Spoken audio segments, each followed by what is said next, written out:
방문해 주셔서 감사합니다. 여러분 모두 행복한 일만 가득하세요. 구독과 좋아요는 큰 힘이 됩니다. 고금소총 야담전설 몰아보기 지금 바로 시작합니다. 제1화 밤만 되면 머슴과 뜨밤을 보내야 하는 마님의 속사정. 옛날 어느 고을에 만석지기 부자가 살고 있었답니다.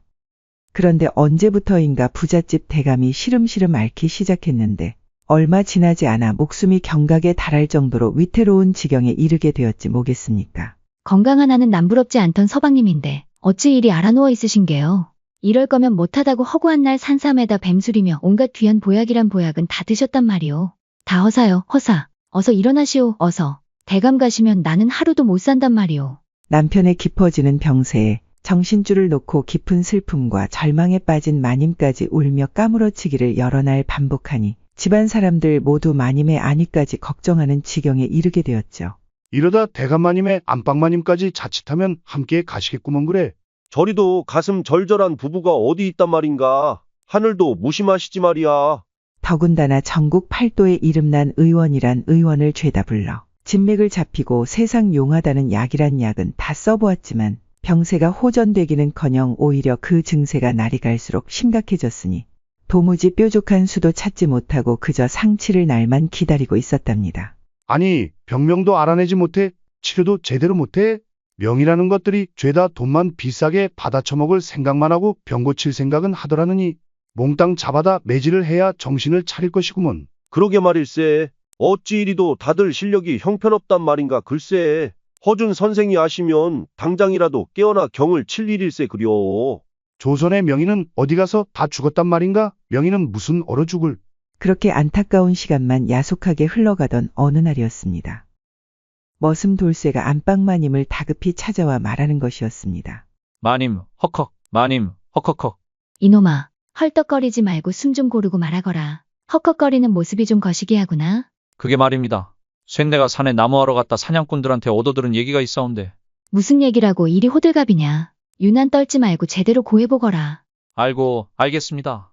그러니까 그게 말입니다. 우리 고을에서 하루길 떨어진 곳에 영험한 산이 하나 있는데 그곳에 가서 치성을 드리면 무슨 소원을 빌든 원하는 일은 다 이루어진다고 합니다요. 그래? 그것이 사실이더냐. 그럼 당장 가야지. 어서 내가 앞장서도록 하거라. 그렇게 마님은 한치의 망설임도 없이 그 길로 돌쇠를 앞세워 그 영험하다는 산으로 한 걸음에 달려가게 되었답니다. 하루를 꼬박 달려 산 아래에 도착하니 이곳저곳에 돌탑을 쌓으며 치성을 드리는 사람들의 기도 소리가 들려왔는데 왠지 모를 신묘한 분위기에 순간 넋이 나간 듯 마님이 산속으로 발걸음을 급히 옮기기 시작했답니다. 마님, 천천히 가십시오. 쇳내가 앞장설 테니 제 뒤에 바짝 붙어서 쫓아오셔요. 까딱하다 가는 길을 잃기 십상입니다. 이 녀석, 호들갑은 내가 어린애더냐? 잘 따라갈 테니 걱정 말거라.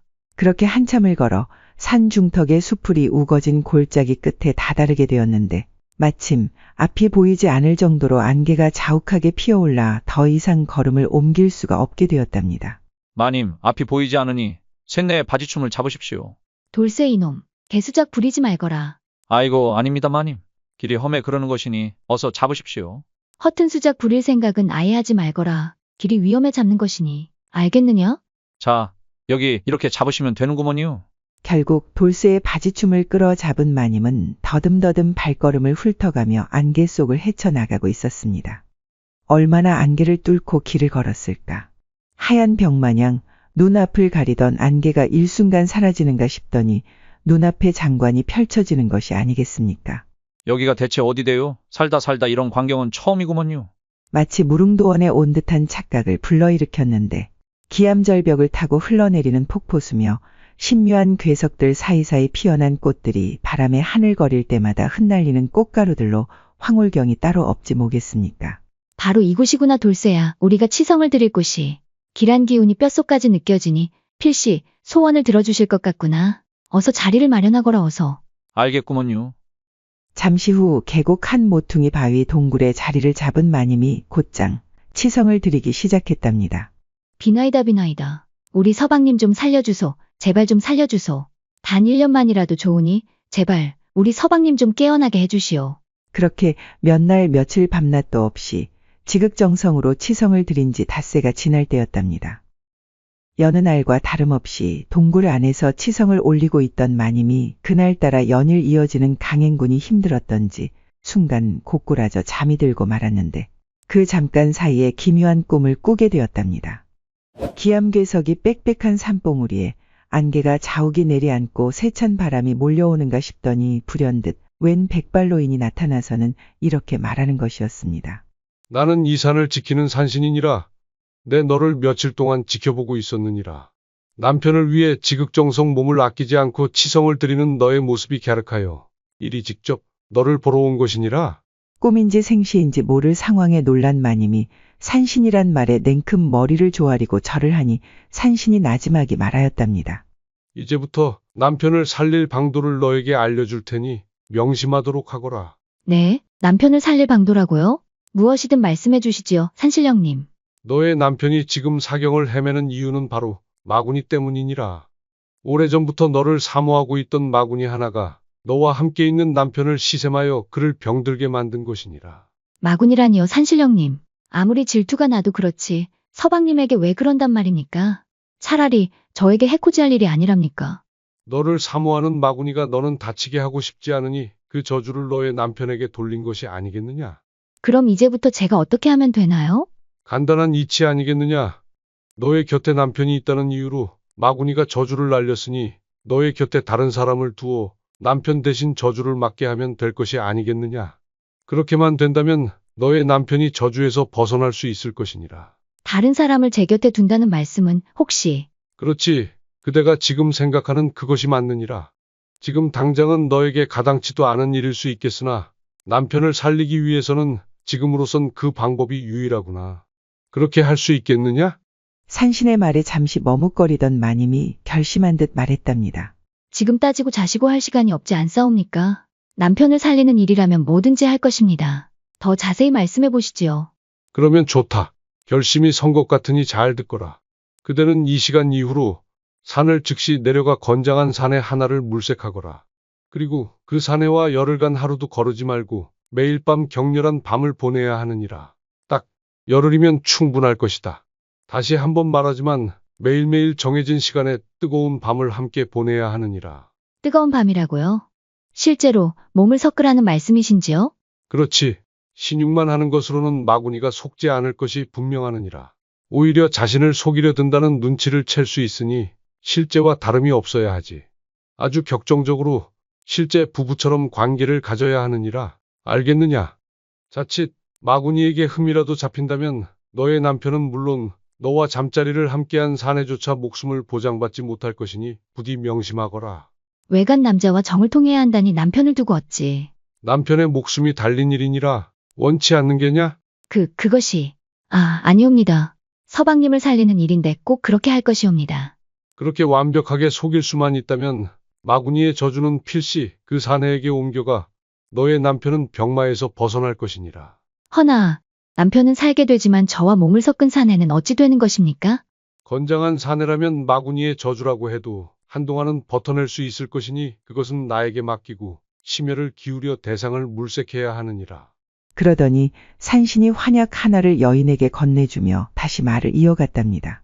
그리고 열흘이 되는 날 그 사내에게 이 환약을 꼭 먹이도록 하거라. 그러면 남편은 물론 그 사내도 무탈해질 것이니라. 그런 연후이 곳으로 와서 지금처럼 치성을 드리면 나를 만날 수 있을 것이다. 그때 마구니를 물리칠 신수 하나를 내려줄 것이니 부디 거사를 잘 치르기를 바라느니라. 그 말을 끝으로 노인은 다시 안개 속으로 사라졌는데 그와 동시에 마님도 거친 숨소리와 함께 잠에서 깨어났답니다.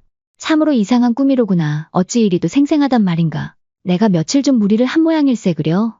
그렇게 잠시 숨을 돌리며 주위를 둘러보던 마님이 머리맡에서 무언가를 주워 들고선 깜짝 놀라는 것이 아니겠습니까?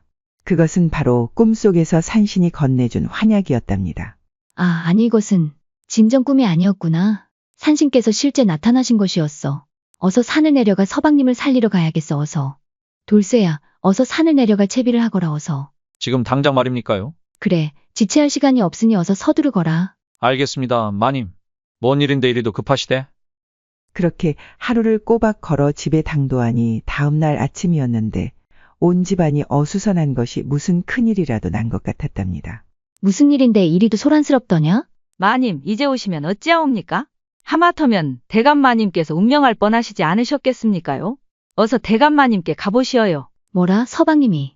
밤새 병증이 악화된 남편이 사경을 헤매다 겨우 맥이 돌아왔다는 말에 화들짝 놀란 마님이 남편의 손을 부여잡고 다짐했답니다. 서방님, 딱 열흘간만 다른 사내에게 안길 터이니 용서하십시오. 모든 것이 당신을 위한 일이니 부디 용서하십시오. 이 죄는 저승에 가서 제가 다 받을 터이니 당신은 조금만 버텨만 주시오. 하지만 젊고 건장한 사내를 구하는 것은 둘째치고 온 동네에 소문이 퍼지기라도 한다면 가문의 수치가 될 것이 분명하니 생각만 해도 눈앞이 깜깜해졌으니 이러지도 저러지도 못하고 있을 때였답니다. 때마침 마당에서 장작을 패고 있던 돌쇠 녀석이 마님의 두 눈을 확 뜨이게 만들었지 뭐겠습니까. 그래, 돌쇠놈이 있었지. 젊은 데다 힘도 좋으니 저만한 녀석도 없지. 게다가 입단속도 어렵지 않을 것이니 금상첨화가 따로 없구나. 그렇게 마님은 마당에서 장작을 패고 있던 돌쇠를 은밀히 방 안으로 불러들였답니다. 마님, 어찌 그러십니까? 쇳내가 무슨 잘못이라도 한 것입니까요? 이리와 앉거라. 네, 너에게 부탁할 것이 있어 그러느니라. 부탁이라고쇼? 이제부터 내 말 잘 듣거라. 네, 마님. 대감마님이 위독하신 것은 너도 잘 알고 있을 것이니라. 대감마님의 병을 낫게 해드리기 위한 일이니 내가 꼭 도와줘야 하느니라. 마님의 말에 궁금증이 생긴 돌쇠가 호기심 가득한 얼굴로 마님을 쳐다보며 말했답니다. 제가 무엇을 어찌하면 되는 것입니까요? 네, 오늘 밤부터 너의 방에 들 것이다. 제 방이라고쇼? 아니, 어찌 그러십니까요? 자세한 건 알 것 없느니라. 돌쇠 내 놈은 그저 내가 하자는 대로만 하면 되느니라. 알겠구먼요, 마님. 내가 오늘부터 열흘 동안 매일 밤 너의 방에 들 것이니 네가 가진 모든 기교를 다하여 나를 극치에 달하게 만들어야 한다. 마님, 뭔 소린감요? 쇳내가 어찌 마님을. 안 될 말이구먼요. 천벌을 받습니다요. 대감마님을 살리는 일이라고 하지 않았더냐. 대감마님이 살면 너도 살고 나도 사는 것이다. 더 이상 토달지 말고 내가 시키는 대로 하거라. 그것이 그래도 말입니다. 미천한 제가 어찌 마님을 품는단 말입니까? 나를 오늘부터 마님이 아니라 너의 아내라 생각하거라. 신분 따윈 이제 개나 줘버리고 나와 함께 뜨거운 우누지락을 나누기만 하면 되는 것이다.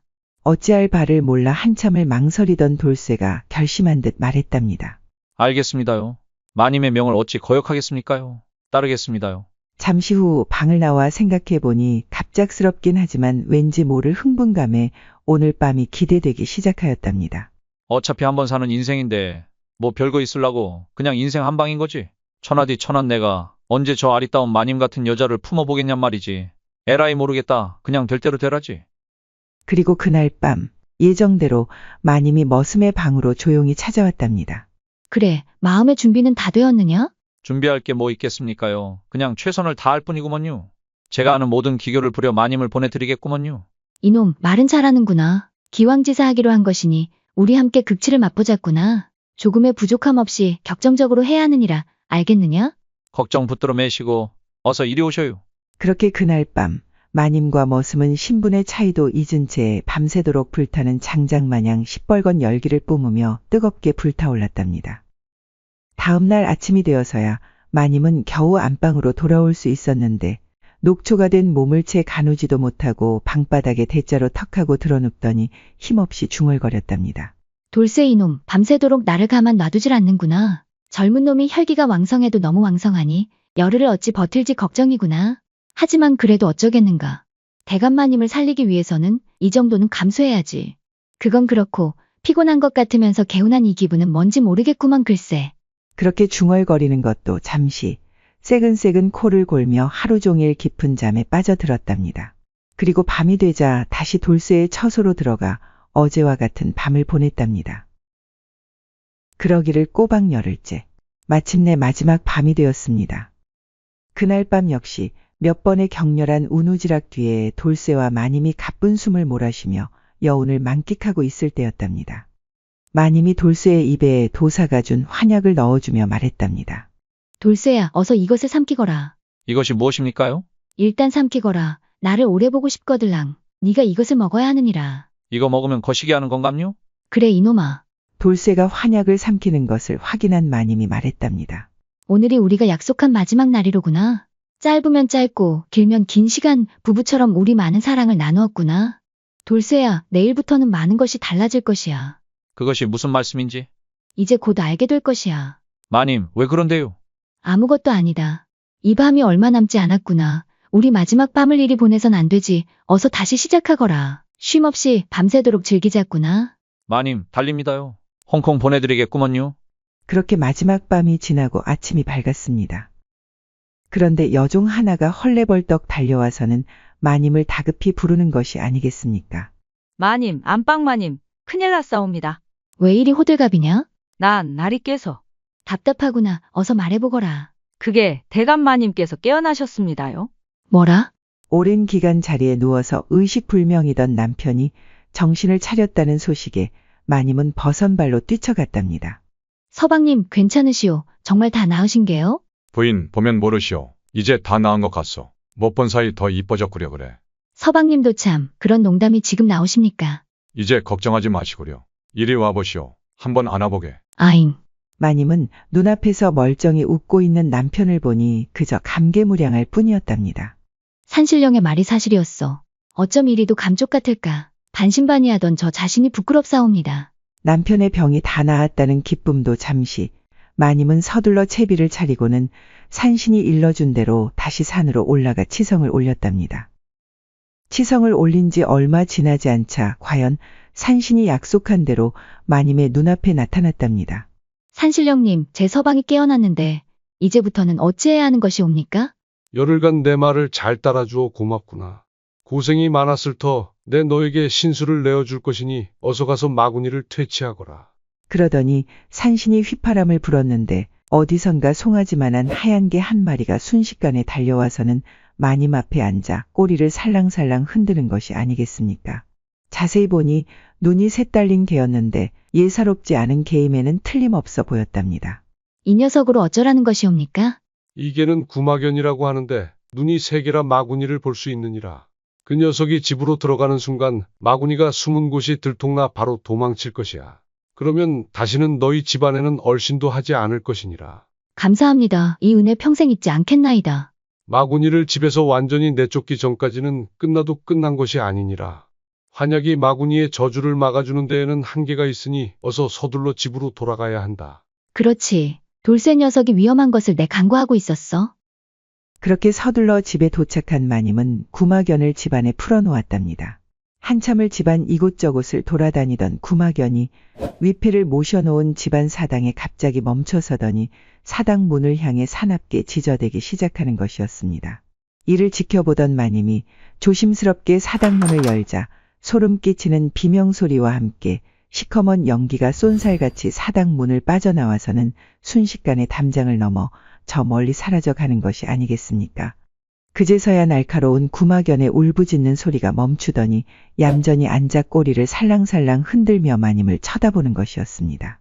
산신의 말대로 마구니가 물러갔구나. 이제 다 끝난 것이겠지? 마님이 저 멀리 사라져가는 검은 안개를 바라보며 안도의 한숨을 쉬며 중얼거리고 있을 때였답니다. 다 끝나긴 이제 시작이요. 난데없이 들려오는 목소리에 깜짝 놀라서 뒤를 돌아보니 웬 스님 한 분이 마당에서 있는 것이었습니다. 이 집을 나갔을 뿐 이제 다른 숙주를 찾을 것이요. 소멸시키기 전까지는 여전히 끝난 것이 아니지요. 뉘신지요, 스님은? 허허, 보이는 것은 그저 허물일 뿐. 더 깨달으셔야겠소. 껍데기가 달라지니 못 알아보시는 게요. 혹시 산신령님? 이제야 알아보시는구려. 아, 송구하옵니다. 못 알아배웠습니다. 그건 그렇고 앞으로 마구니가 이 집에 나타나는 일은 없을 것이요. 이제 마음 편히 여생을 남편과 함께 즐기셔도 될 것이외다. 산신령님 진심으로 감사드리옵니다. 이 은혜 평생 잊지 않겠나이다. 아니요, 아니요. 그대의 정성이 남편을 살린 것이니 내가 감사받을 일은 아니요. 그건 그렇고 전 녀석이 돌쇠 녀석이요. 네, 그렇습니다. 돌쇠이옵니다. 마님의 말에 산신이 돌쇠를 손짓해 부르더니 씩 웃으면서 위아래로 훑어보며 말했답니다. 허참 녀석. 기골이 장대한 것이 딱 마구니 사냥꾼이로세. 네 녀석이 내 환약을 먹어 살 수 있었으니 이제 그 은혜에 보답할 차례가 되었다. 무슨 말씀인지? 무슨 말은 무슨 말. 너는 오늘부터 내 제자가 되어 마구니를 잡으러 다니는 추막꾼이 될 것이야. 이미 내 환약으로 모든 혈자리는 뚫어두었으니 조금만 수련한다면 도력이 커질 것이니 그것으로 나에게 보답하거라. 뜬금없는 노인의 말에 돌쇠가 뒷걸음질치며 말했답니다. 싫습니다요. 저는 귀신이 제일 무섭구먼요. 딴 데 가서 알아보셔요. 싫어도 어쩔 수 없느니라. 내가 널 데려가지 않으면 마구니가 언제든 너를 찾아 너에게 저주를 내릴 것이니 나만이 너를 구할 수 있느니라. 그래도 싫으냐? 산신의 말에 돌쇠가 털썩 주저앉으며 말했답니다. 아니, 이게 뭐대요? 제가 뭔 잘못을 했길래 저에게 이런 시련을 주시는감요? 이를 지켜보던 마님이 돌쇠의 두 손을 꼭 잡으며 말했답니다. 돌쇠야, 미안하다. 나 때문에 네가 더 이상 자세히는 말할 수 없지만 난 네가 추마꾼이 되어 나를 지켜주는 수호신이 되어줬으면 좋겠구나. 내가 위험해질 때 언제든지 나를 구해주지 않겠느냐, 돌쇠야. 아니, 서방님. 서방님? 마지막 여인의 한마디에 눈물을 글썽이던 돌쇠가 결심한 듯 말했답니다. 무슨 내막이 있는지는 잘 몰라도 알겠어라. 제가 제자가 되겠구먼요. 추마꾼이 되어 평생 마님을 지켜드리겠어라. 그래, 잘 생각했구나. 어차피 너와 마님이 이 집에 함께 있으면 서로 힘들어질 것이니라. 그러니 나를 쫓아 마군이나 사냥하며 한 세상 호기롭게 살다 가세나. 그렇게 돌쇠는 얼떨결에 산신의 제자가 되어 훗날 세상을 어지럽히는 마구니를 퇴치하는 대법사가 되었다고 전해집니다.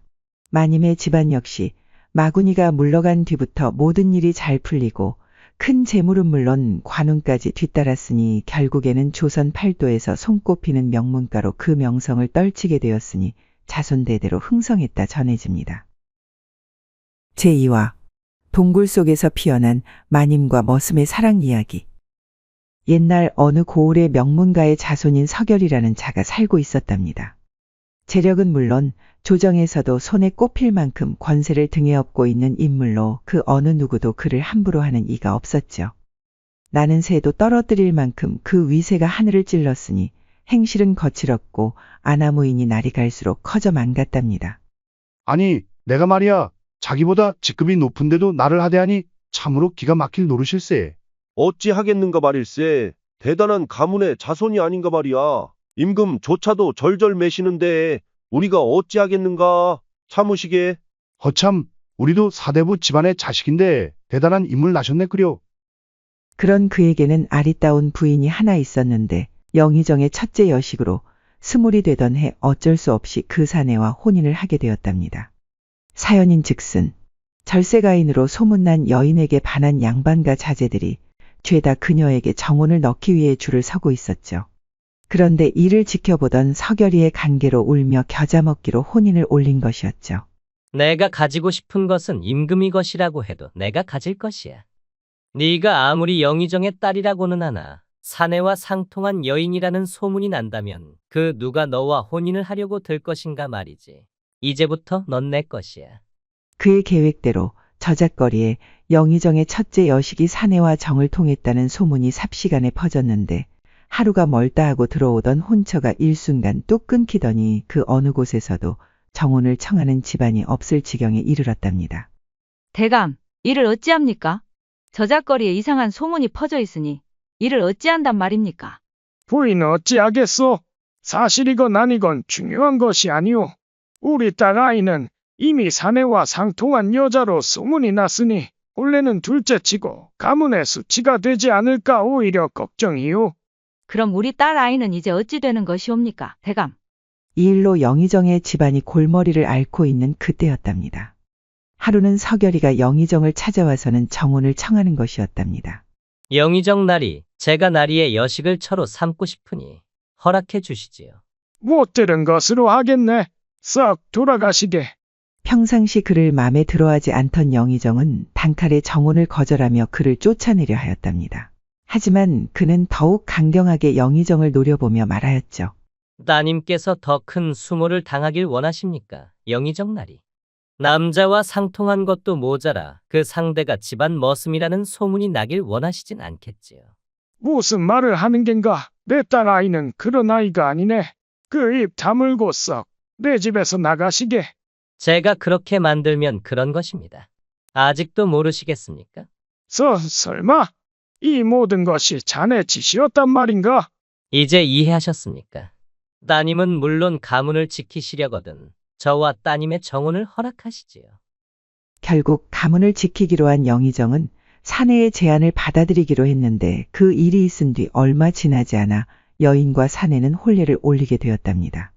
그렇게 그의 부인이 된 여인은 남자와 상통한 여자라는 누명도 벗지 못한 채 사내의 집에 들어가 온갖 모진 구박이란 구박을 감내하며 시집살이를 하게 되었죠. 우리 아들이 보살일세 그려. 이런 뻔뻔한 아이를 부인으로 맞아들이니 말일세. 우리 집안에 어찌 이런 아이를 시집 보낼 생각을 한 건지 영의정도 참 뻔뻔하단 말이야. 더욱이 여인을 그렇게 만든 사내가 더 가관이었는데 모든 내막을 알면서도 모른 척 그녀를 밤마다 괴롭히며 말했죠. 내가 아니었으면 너는 처녀 귀신이 되었을 것이야. 어서 말해보거라. 난 상통녀라고 어서. 서방님, 저는 그런 여자가 아닙니다. 절대 남자와 상통한 적이 없나이다. 제 목숨을 걸겠나이다. 제발 이러지 마시어요. 이 여자가 어디서 말대꾸를 하는 것이야. 그놈의 버르장머리를 단단히 고쳐야겠구만 그래. 이리 오거라 어서. 여자와 북어는 3일에 한 번씩 손봐야 맛있다고 했겠다. 오늘이 그날이구나. 살려주시오 서방님. 잘못했습니다. 그렇게 매일 밤 소위 명문가의 자식이라는 사내는 악마로 돌변해 그녀를 괴롭히며 못살게 굴었답니다. 그럴 때면 여인은 남편의 바짓가랑이를 붙들고 물었죠. 나는 도대체 나리에게 무엇입니까? 저를 어찌 이리도 아프게 하십니까? 아직도 내가 너를 흠모해 너와 혼인한 줄 아느냐? 그럼 무엇이란 말입니까? 그냥 너는 내가 가지고 싶은 물건 중에 하나였느니라. 내가 찜해놓은 것이니 가진 것이고 이제 내 맘대로 하는 것이니라. 어찌 그런 말씀을 하십니까? 서방님은 인간의 탈을 쓴 악마입니다. 이 여자가 아직 덜 혼난 개로구나. 어서 이리 오거라. 악마가 무엇인지 보여줄 테니. 그렇게 여인은 하루하루 남편의 괴롭힘에 눈물이 마를 새가 없었고 몸과 마음이 걸레처럼 너덜너덜해지고 있었답니다. 천지신명님, 언제까지 제가 이렇게 살아야 합니까? 지금 당장이라도 눈을 감고 싶은 심정입니다. 재물도 권세도 다 필요 없으니 딱 하루만이라도 아프지 않고 행복하게 살고 싶사옵니다. 그러던 어느 날이었답니다.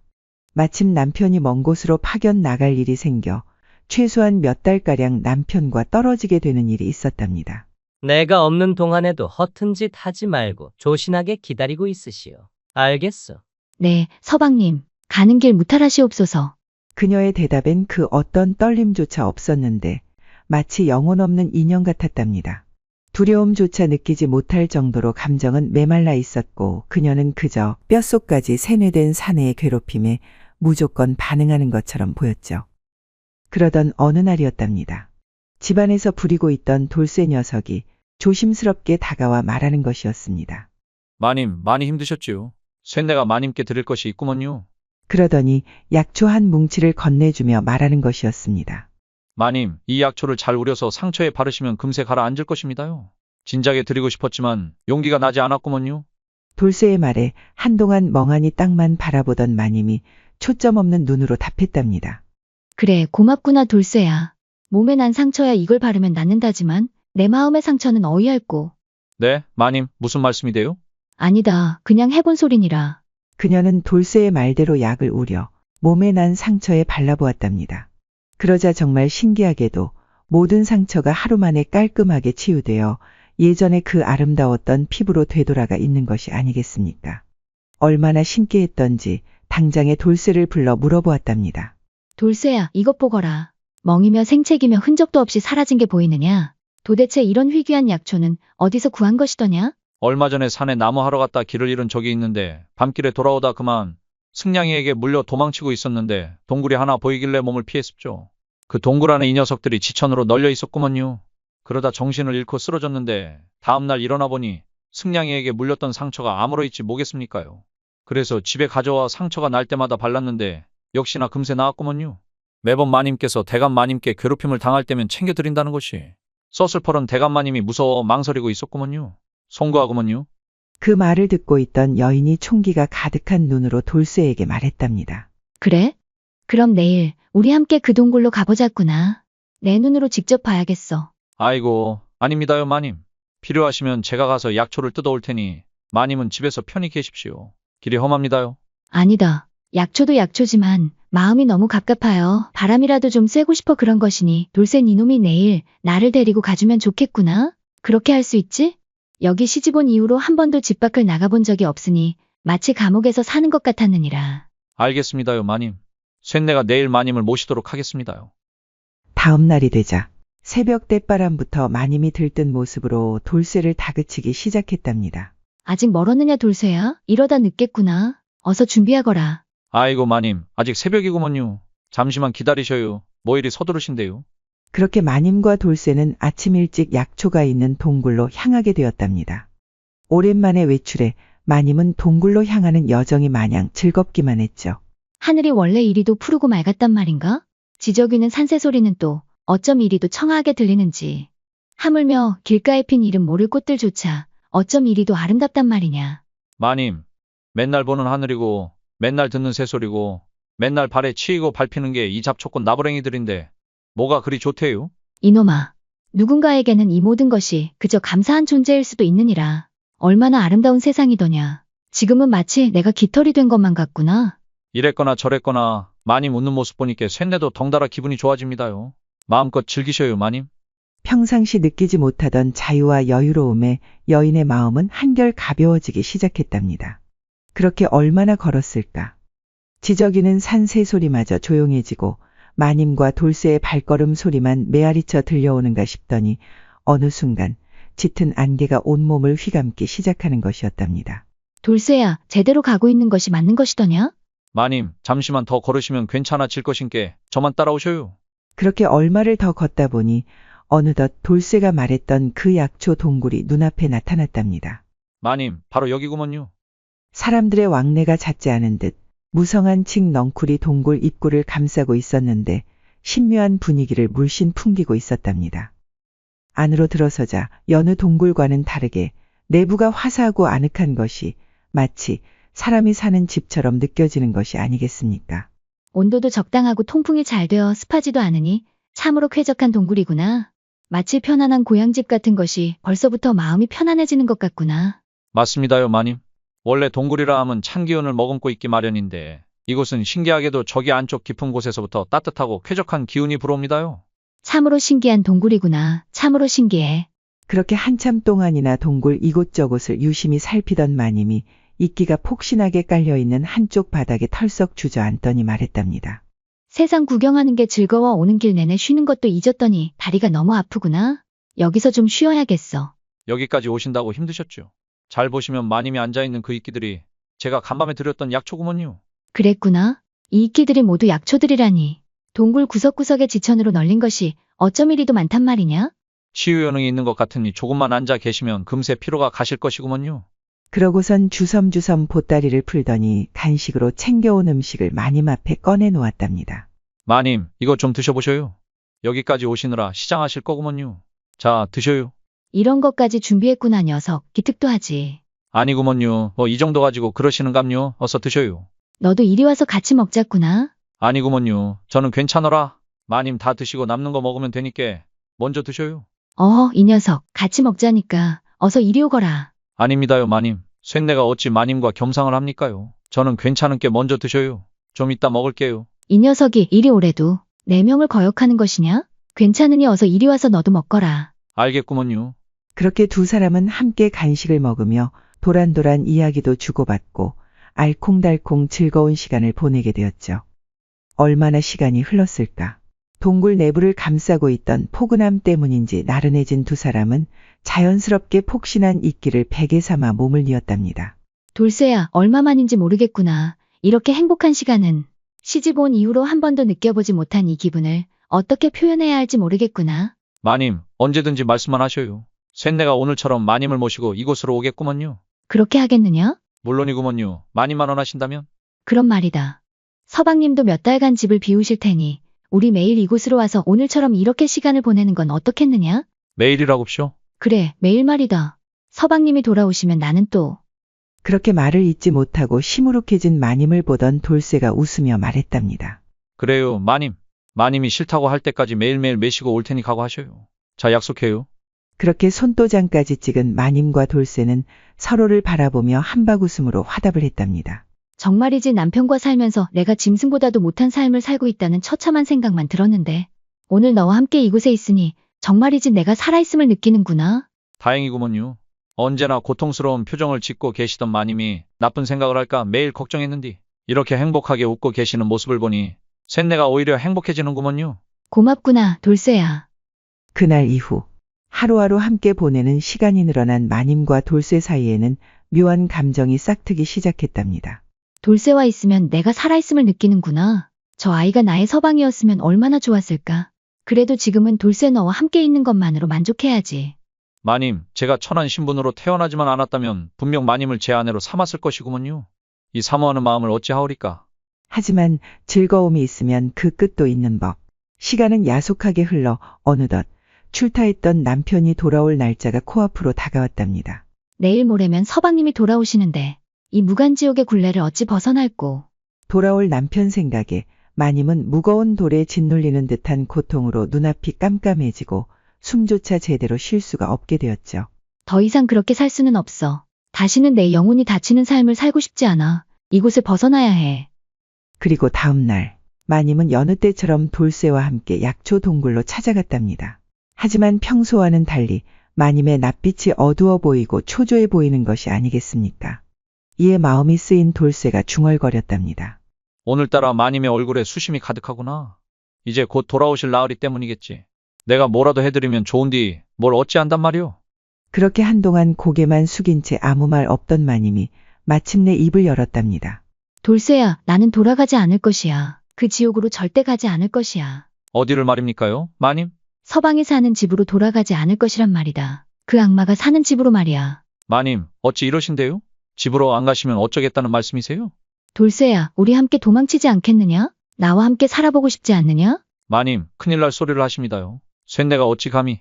내가 모를 줄 알았더냐. 돌쇠 이 녀석이 나를 연모하고 있다는 사실을. 마님, 이놈이 죽을 죄를 지었습니다요. 죽을 죄라니? 나를 연모하는 것이 어찌 죄란 말이냐? 그러면 나 역시 죄인이란 말이더냐? 무슨 말씀이신지. 돌쇠 이 녀석, 눈치가 없는 것이냐 모른 척하는 것이냐. 나도 너를 연모하고 있느니라. 그러니 나도 죄인이 아니면 뭐겠느냐. 마님의 뜻밖의 고백에 멍하니 서 있는 돌쇠는 아랑곳하지 않고 마님은 더욱 거세게 돌쇠를 몰아붙이며 말했답니다. 너와 함께 있을 수만 있다면 나는 무엇도 버릴 수 있느니라. 내 가문도 내 신분도. 나를 속박하는 모든 것들을 벗어던져 버릴 것이니라. 마님, 그래도 어찌. 더 이상 말할 것 없느니라. 나는 이미 결정을 내렸으니 너는 그 결정에 따르기만 하면 되는 것이다. 너와 나의 마음이 다르지 않으니 그 지긋지긋한 집을 떠나 함께하는 것이 어찌 이치에 어긋나는 일이겠느냐? 아니 그러하더냐. 그렇게 부끄러워하면서도 강단 있게 쏘아붙이던 마님이 어느새 돌쇠의 품속으로 안겨드니 돌쇠 역시 더 이상 연모의 감정을 숨기지 못하고 갈비뼈가 으스러지도록 그녀를 있는 힘껏 꼭 껴 안아주었답니다. 그날 새벽 문득 잠에서 깬 머슴이 새근새근 코를 골며 자고 있는 마님을 사랑스럽게 바라보며 여운을 즐기고 있을 때였답니다. 어쩜 이리도 사랑스러운 것이오. 확 깨물어 주고 싶구먼. 음이 좋은 것. 그런데 동굴 깊숙한 어디에선가 사람의 인기척 같은 것이 느껴지는 것이 아니겠습니까? 얼라리요? 동굴 안에 우리 말고 또 누가 있는 것이오? 사람 목소리 같은디 이상하구먼. 긴가민가 하며 다시 동굴 깊숙한 곳을 향해 귀를 기울여 보니 아니나 다를까 사람들이 속삭이는 듯한 소리가 또 다시 들려오는 것이었답니다. 잘못 들은 것이 아니구먼. 사람이 맞구먼. 호기심이 생긴 돌쇠가 마님이 깨지 않게 조심히 일어나서는 의문의 목소리가 들려오는 곳으로 천천히 다가가기 시작했답니다. 동굴 깊숙한 곳까지 가본 적은 없었기에 조금은 무섭기도 했지만 그 소리의 정체가 궁금해 발걸음을 멈출 수가 없었답니다. 수십 번을 와봤어도 이곳까지 들어와 본 적은 없구먼. 나 말고 이곳을 아는 사람이 있을 리도 만무하고. 그렇게 얼마를 걸어갔을까? 암흑 같은 어둠을 뚫고 동굴 안을 밝히는 한 줄기 밝은 빛이 보이는 것이 아니겠습니까? 어랍쇼? 이건 뭐대? 동굴 안의 빛이라니. 더욱 호기심이 생긴 돌쇠가 빛이 비쳐 들어오는 곳으로 계속 다가가니 사람 하나가 겨우 지나갈 만한 바위 틈이 보이는 것이었습니다. 이곳에서 빛이 새어들고 있었구먼. 어두운 동굴 속에서 빛이라니. 저 바위 틈 너머에 도대체 무엇이 있길래 이리도 밝은 빛이 새어나오고 있단 말이오? 돌쇠는 고민할 것도 없이 꾸역꾸역 불빛이 새어나오는 바위 틈 사이로 몸을 들이밀었답니다. 그렇게 얼마간의 몸부림 끝에 결국 바위 틈을 통과한 돌쇠의 눈앞에 정말이지 놀라운 광경이 펼쳐졌답니다. 아니, 이런 일이. 놀랍게도 바위 틈 그 너머엔 또 다른 세상이 펼쳐져 있었던 것이었습니다. 구름 한 점 없는 푸른 하늘에 태양이 눈부시게 빛나고 있었고 온화한 미풍이 온몸을 잔잔하게 휘감아 도는 것이 나른한 기분까지 들게 하는 신묘한 곳이었습니다. 또한 멀리 보이는 산에는 푸른 나무들이 가득했고 발밑에 핀 이름 모를 아름다운 꽃들이 바람에 하늘하늘 흔들거리며 기분 좋은 향기를 사방에 흩뿌리고 있었답니다. 그곳을 한가로이 거닐고 있던 사람들 모두 귀티가 잘잘 흘렀는데 누구 하나 거지 같은 사람이 없었으니 마치 무릉도원의 신선들을 보는 것만 같았답니다. 아니, 대체 이곳은 어디란 말인가? 또 저들은 대체 누구란 말인가? 행색을 보아하니 조선의 사람들은 아닌 것 같은데 그렇다고 우리와 다른 사람도 아닌 것이 도대체 이곳은 어떤 세상이란 말인가? 머릿속이 하얗게 돼버린 돌쇠는 한동안 아무 생각 없이 멍하니 서 있을 뿐이었답니다. 그때 마침 풍채가 좋은 노인 한 명이 그의 곁을 지나갔는데 돌쇠가 그를 멈춰 세우고 물었답니다. 어르신, 뭐 좀 여쭤봐도 되겠습니까요? 무엇이 알고 싶어 그러시는 게요? 그것이 이곳은 대체 어디입니까? 이곳이 어디라니요? 그러고 보니 당신은 뜬금없는 돌쇠의 물음에 잠시 그를 위아래로 훑어보던 노인이 깜짝 놀라 말했답니다. 행색을 보아하니 외륙인이로군. 혹시 동굴을 통해서 들어오신 것이요? 네, 맞구먼요. 사람들의 목소리가 들리는 듯하여 쫓아와 보니 이곳이었구먼요. 허, 세상에 이런 일이. 홍길동 이후로 100년 만에 외륙인을 또 다시 보게 되다니. 반갑소이다, 반가워. 무슨 말인지 모를 노인의 말에 돌쇠가 머쓱해하며 다시 물었답니다. 외륙인? 홍길동? 도무지 무슨 말씀이신지 이해가 가지 않습니다요. 그렇지요. 당연한 말씀이십니다. 세상은 아는 것보다 모르는 것이 더 많지요. 그대가 사는 외륙에서 이 내륙을 아는 이들은 거의 없답니다. 안다고 해도 그저 전설로만 생각하니 실제로 이곳에 와본 외륙인은 거의 없지요. 몇 명을 제외하면 말이요. 홍길동 같은 사람 말이요. 당신이 오기 딱 100년 전 1000여 명의 사람들을 데리고 이곳으로 왔지요. 이곳을 율도국이라 칭하더군요. 그리고 또 뭐라 그러더라. 그렇지, 무릉도원. 외륙인들은 이곳을 무릉도원이라고 부르기도 합디다 그래. 무릉도원? 이곳이 무릉도원이라고쇼? 그것이 무슨 말씀이신지? 어안이 벙벙해진 돌쇠를 본 노인이 껄껄껄 웃더니 말을 이어갔답니다. 우리가 사는 이 세상은 태초에 만들어지길 외륙과 내륙으로 나누어져 있었지요. 그때는 그대들이 부르는 무릉도원이라는 이곳에 주로 신선이나 도인들만 살고 있었는데 가끔씩 외륙으로 외출을 했던 일부 신선이나 도인들이 이곳으로 친한 외륙인을 데리고 오곤 했었지요. 그렇게 이곳을 둘러보고 돌아간 사람들이 이곳을 무릉도원이라 칭하게 된 것입니다. 즉, 내륙의 다른 이름이 무릉도원인 것이지요. 이곳이 진짜 무릉도원이라고? 이게 꿈이여 생시여? 도무지 믿기지 않는 말에 돌쇠가 노인을 위아래로 훑어보며 말했답니다. 그러면 제가 지금 신선과 얘기를 하고 있는 건감요? 허, 신선이라니요. 난 그냥 평범한 사람이 올시다. 신선은 우리도 보기가 힘들지요. 그들은 존재하면서도 존재하지 않는 존재이기에 만나기 참 힘들답니다. 그러면 어르신은 무엇이 돼요? 대체 이곳에는 어찌 계시는 건감요? 저도 외륙인이었지요. 화산 폭발로 나라가 멸망하고 얼마 지나지 않아 한도인의 도움으로 백성들을 이끌고 이 내륙으로 들어왔답니다. 노인의 말에 깜짝 놀란 돌쇠가 말했답니다. 화산 폭발이라고쇼? 혹시 발해를 말씀하시는 겁니까요? 그렇다면 말로만 듣던 고구려의 후손이란 말씀이신데. 그러하지요. 뭐가 문제 있습니까? 그게 발해가 멸망한 지 벌써 500년이 넘었는데 지금까지 살아계신다는 게 혹시 어르신의 나이를 여쭤봐도 되는가요? 여기 들어온 이후로 세어보진 않았는데 한 600은 넘었을 것이외다. 아직 이곳에선 어린 축에 속하오 1000살 이상 먹은 사람들이 수두룩하니. 1000살이라고쇼? 사람이 그렇게 살 수가 있는감요? 이게 무슨 자다가 봉창 두들기는 소리래요? 기막혀하는 돌쇠의 모습에 노인이 호탕하게 웃으며 말했답니다. 이곳은 본디 신선이 사는 곳으로 외륙과 시간의 개념이 다를 뿐 아니라 모든 것이 천천히 흘러가오. 또한 사방에 깔린 모든 식물이 그대들이 불로초라 부르는 영생 물질들로 이루어져 있어 내가 살고 싶은 만큼 살 수가 있는 것이지요. 내 죽음은 내가 정하는 것이라고 보면 돼요. 하물며 당신이 지금 밟고 있는 흔하디 흔한 그 이끼조차도 불로초라오. 한 달만 복용해도 수백 년은 거뜬히 살 수 있지요. 노인의 말에 발 아래를 쳐다본 돌쇠가 깜짝 놀라며 말했답니다. 이것도 불로초라고쇼? 왜 그러시오? 무슨 문제라도 있는 것이오? 그러고 보니 동굴 안에서 보았던 이끼와 영락없이 똑같이 생긴 것이 아니겠습니까? 동굴 안에 이런 이끼가 잔뜩 널려 있던데 제가 이것을 자주 복용하였구먼요. 그럴 때마다 상처면 상처, 피로면 피로, 하여간 모든 잡병이 깔끔히 치유되던데 이끼가 불로초였다니. 그곳까지 벌써 이끼가 퍼졌소이까? 맞소이다, 불로초요. 그러더니 잠시 돌쇠를 이리저리 살펴보는가 싶더니 다시 물었답니다. 혹시 얼마나 복용하신 게요, 있기는? 동굴을 들락날락 거린 게 한 달 정도 되었으니 아마도 한 달 남짓 복용한 듯하구먼요. 한 달이라면 혹시 그대 말고 같이 복용한 사람이 있으신 게요? 노인의 말에 돌쇠가 자초지종을 설명하며 말했답니다. 어쩔 수 없이 아시마님께 제가 챙겨드렸습니다요. 그러셨군요. 그런데 어찌 그러십니까? 노인이 잠시 뜸을 들이는가 싶더니 조심스럽게 말했답니다. 잘 들으시오.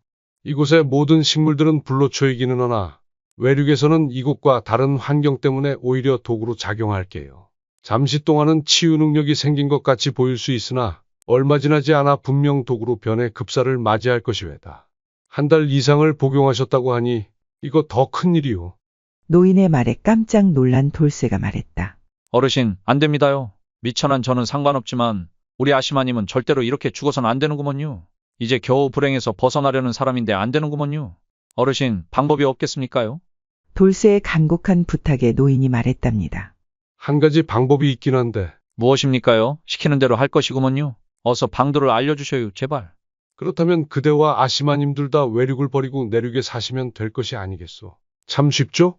외륙에서는 불로초가 독초로 바뀌니 이곳에 살면 뭔들 문제가 되겠소. 아니 그렇소? 노인의 말에 돌쇠는 자기도 모르게 고개를 끄덕이고 있었답니다. 이어서 노인이 다시 말했답니다. 사연을 들어보니 그대와 아시마님이 이곳에 온 것은 운명인 듯 싶소이다. 무슨 말씀이신지? 이곳은 누구나 평등하고 신분 따위는 존재하지 않소이다. 왕도 신하도 양반도 종도 없어 지극히 모두가 평범한 곳으로 그대와 마님이 원하는 삶을 산다고 한들 뭐라 할 사람 하나 없으니 바라는 모든 것이 이루어질 것이외다. 그뿐이겠소이까. 사시사철 따뜻해 배고픔도 추위도 없으니 영원히 평온하며 행복한 삶을 살 수가 있다오. 하물며 세상 권세도 부귀영화도 이곳에선 필요 없으니 그대가 사모하는 여인과 행복하게 잘 살기만 하면 되는 것이 아니겠소. 이곳에서는 그 모든 것이 가능하오. 어떻소? 내 제안이 충분히 매력적이지 않소? 게다가 지금 그대와 아시마님 모두 어차피 외륙에서는 더 이상 살 수 없는 몸이 되었으니 잘 생각해 보시오. 이보다 더 좋은 방법은 없소이다. 그렇긴 하지만서도, 어찌. 망설이는 돌쇠에게 노인이 마지막으로 말하였답니다. 그냥 단순하게 생각하시구려. 지금 평생을 함께하고 싶은 여인이 있지 않소? 그렇지요. 우리 아시마님만 행복하면 되는 것이지요. 바로 그겁니다. 그것만 생각하십시오. 그 여인과 이곳에서 평생 행복하게 살겠다는 생각만. 잘 생각해 보시오. 나는 갈 길이 바빠 이만. 그 말을 끝으로 노인은 돌쇠의 등을 두어 번 툭툭 토닥거리고선 가던 길을 다시 재촉했답니다. 그 모습을 망부성마냥 한동안 우두커니 지켜보던 돌쇠가 뭔가 결심을 한 듯 이내 발걸음을 재촉하더니 다시 동굴로 건너가 마님을 흔들어 깨웠답니다. 마님, 이렇게 주무실 때가 아닙니다. 어서 일어나 보시오요. 무슨 일이더냐? 벌써 아침이 되었느냐? 어서 저를 따라 이리로 오십시오. 쇳내와 가야 할 곳이 있습니다요. 이 녀석이 왜 이리 호들갑이더냐? 여인은 어리둥절한 마음이 들었지만 곧 옷을 챙겨 입고 돌쇠가 이끄는 대로 따라 나섰답니다. 그리고 잠시 뒤 돌쇠를 따라 바위 틈 너머의 세상으로 들어가게 되었죠. 여기가 어디란 말이더냐? 이렇게 아름다운 곳이 있다니 도대체 어디란 말이냐? 돌쇠는 지금까지의 자초지종을 설명하고선 이내 마님 앞에 무릎을 꿇고 말했답니다. 갑자기 왜 이러느냐 돌쇠야? 마님, 돌쇠의 놈. 마님과 함께 평생 이곳에서 행복하게 살고 싶구먼요. 허락해 주실 때까지 이러고 있을랑께 잘 생각해 보셔요. 돌쇠의 고백에 감동한 마님이 한방 미소를 짓더니 돌쇠를 일으켜 세우고는 말했답니다. 돌쇠야, 너와 함께라면 여기가 어디인지는 중요하지 않단다. 그곳이 설령 지옥이라고 해도 오늘부터 우리 평생, 아니 영원히 함께 하자꾸나. 마님, 사모합니다요. 돌쇠야, 나도 너를 사모하느니라. 그렇게 두 사람은 동굴 너머의 무릉도원에서 평생 동안 기쁘게 그리고 행복하게 잘 살았다고 합니다. 제3화 젊은 여인을 품은 총각 스님의 일장춘몽. 어느 깊은 산속 작은 암자에 한 젊은 스님이 수행을 하고 있었답니다. 얼마 전까지 같이 지내던 노승이 입적한 이후 수년간 홀로 지내며 밤낮으로 부처님께 기도를 올리며 깨달음을 구하고 있었죠. 하지만 수행을 이어가면 이어갈수록 이런 외딴 암자에서 하루 종일 불경만 암송하며 지루하게 살아가는 자신의 존재에 대한 물음이 하루에도 수백 번씩 떠올라 번뇌에 빠지기 일쑤였답니다. 나는 누구인가 도무지 해답을 찾을 수가 없구나. 끝없이 내려 수복이 쌓이는 저 눈처럼 번뇌가 한도 끝도 없으니 부처님 이를 어찌하오리까. 매번 그럴 때면 스님은 자신의 수행이 부족함을 탓하며 번뇌로 무너진 마음을 다잡으려 더욱 수행의 열을 올렸습니다. 그러던 어느 날 늦은 밤이었답니다. 불경을 암송하고 있던 스님이 문득 들려오는 인기척의 연부를 멈추자 법당 밖에서 한 여인이 떨리는 목소리로 말하는 것이었습니다. 계십니까? 누구 안 계십니까? 이건 정녕 여인의 목소리가 아닌가. 이 깊은 산 중에 그것도 이토록 야심한 밤에 홀로 여인이 이곳에 어인을 읽고. 궁금해진 스님이 법당 문을 열고 바깥을 내다보니 한 여인이 하얀 눈밭 위에서 오들오들 몸을 떨며 서 있는 것이 아니겠습니까? 보살님, 밤이 늦었거늘 어이 이 암자를 찾은 것이오. 스님, 날도 저물고 눈이 많이 쌓여 길조차 보이지 않으니 오늘 하루만 묵어가게 해주시어요. 부탁드립니다. 여인의 떨리는 목소리에 스님이 합장을 하고선 말하였답니다. 보살님, 미안하오만 저 혼자만 있는 암자라 묵어가는 것은 곤란합니다. 게다가 방도 하나라 어려울 듯 싶으니 다른 곳을 찾아보시지요.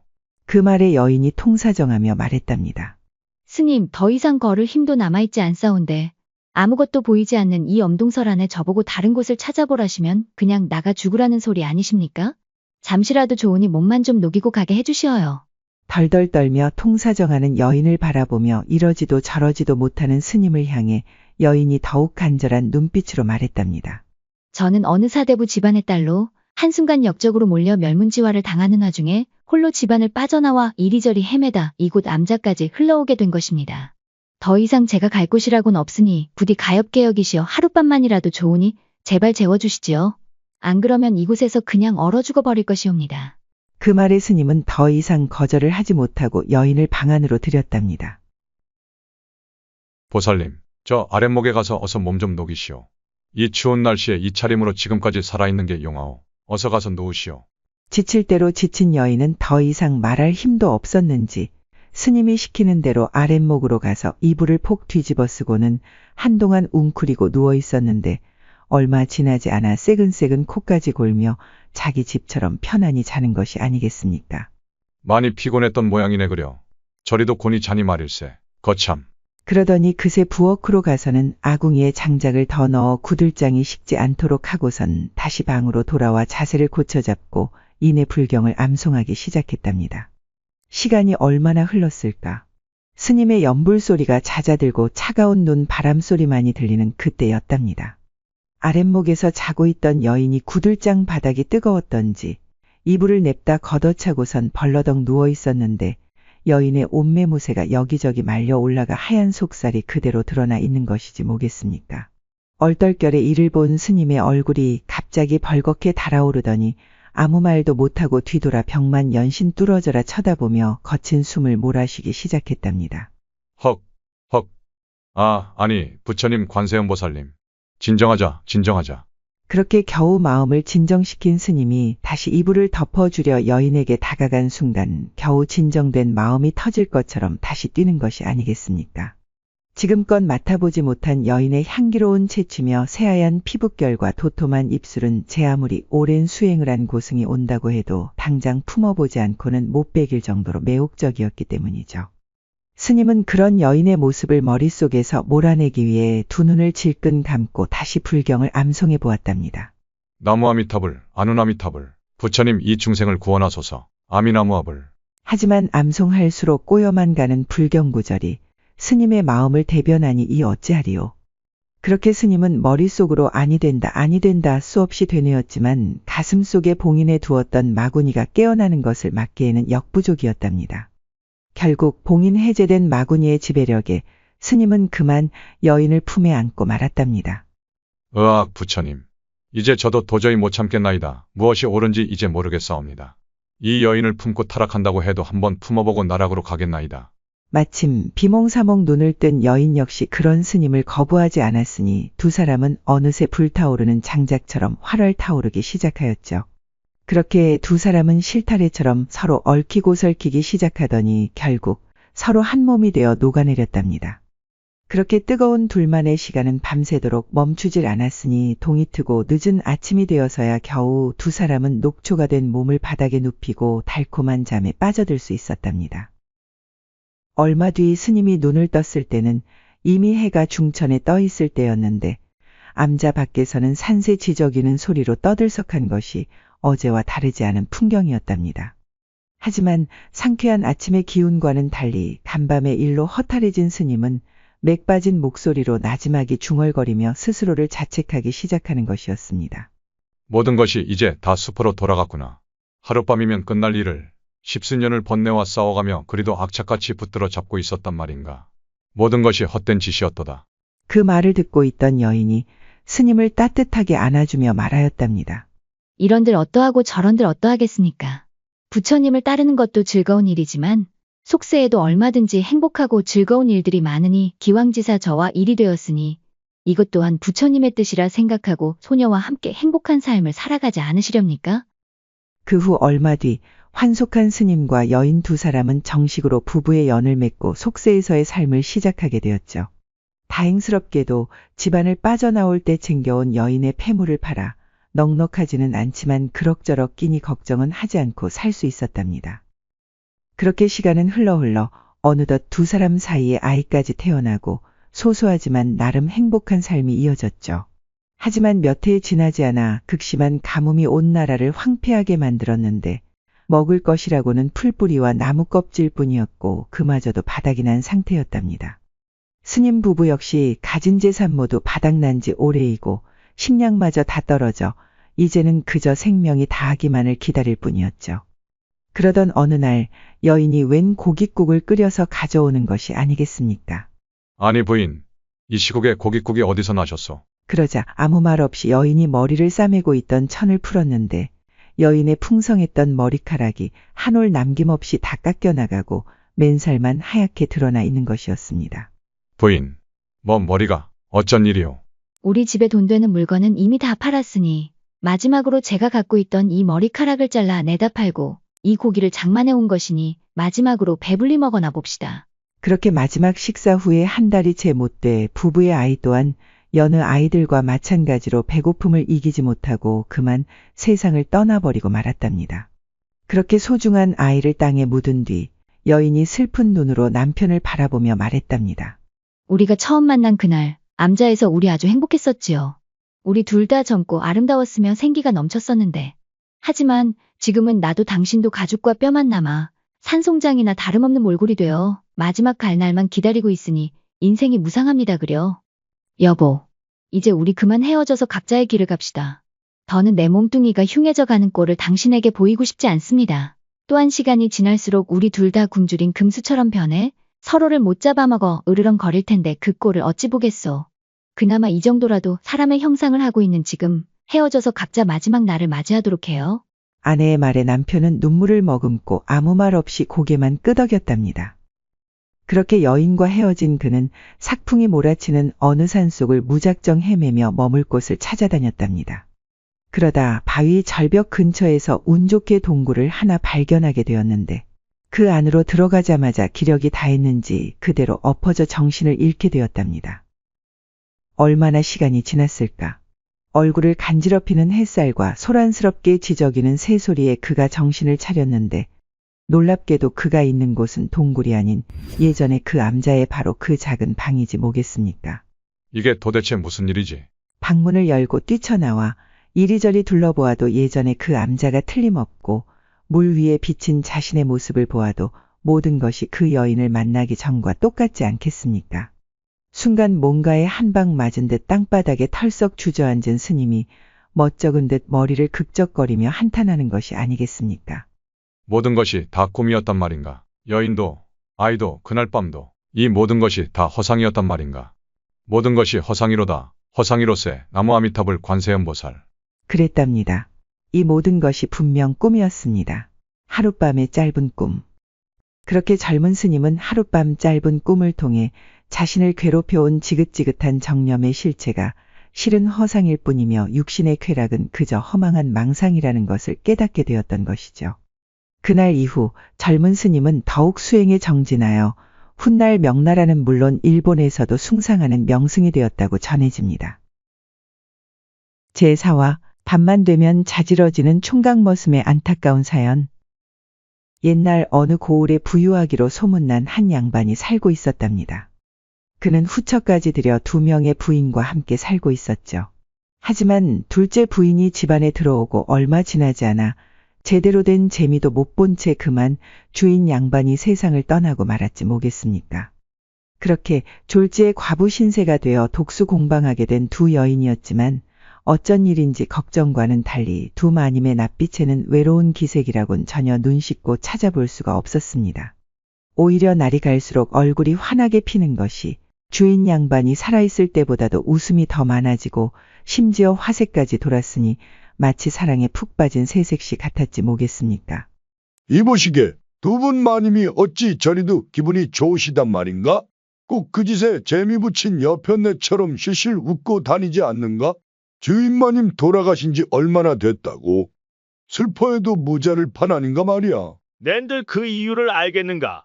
죽은 사람만 아쉬운 거지 어쩌겠나. 모른 척하시게나 괜히 긁어 부스럼 만들지 말고. 주위의 시선도 아랑곳하지 않고 두 여인이 그리도 행복해하는 이유는 따로 있었는데요. 다름 아닌 돌쇠 녀석 때문이었답니다. 돌쇠는 어려서부터 양반집에서 허드렛 일을 도맡아 해오던 총각 머슴으로 떡 벌어진 어깨에 온갖 굳은 일로 단련된 구릿빛 근육하며 특히 실한 거시기로 고을 아낙네들 모두가 한 번이라도 안겨보고 싶어 호시탐탐 기회를 엿보며 군침을 흘리는 녀석이었답니다.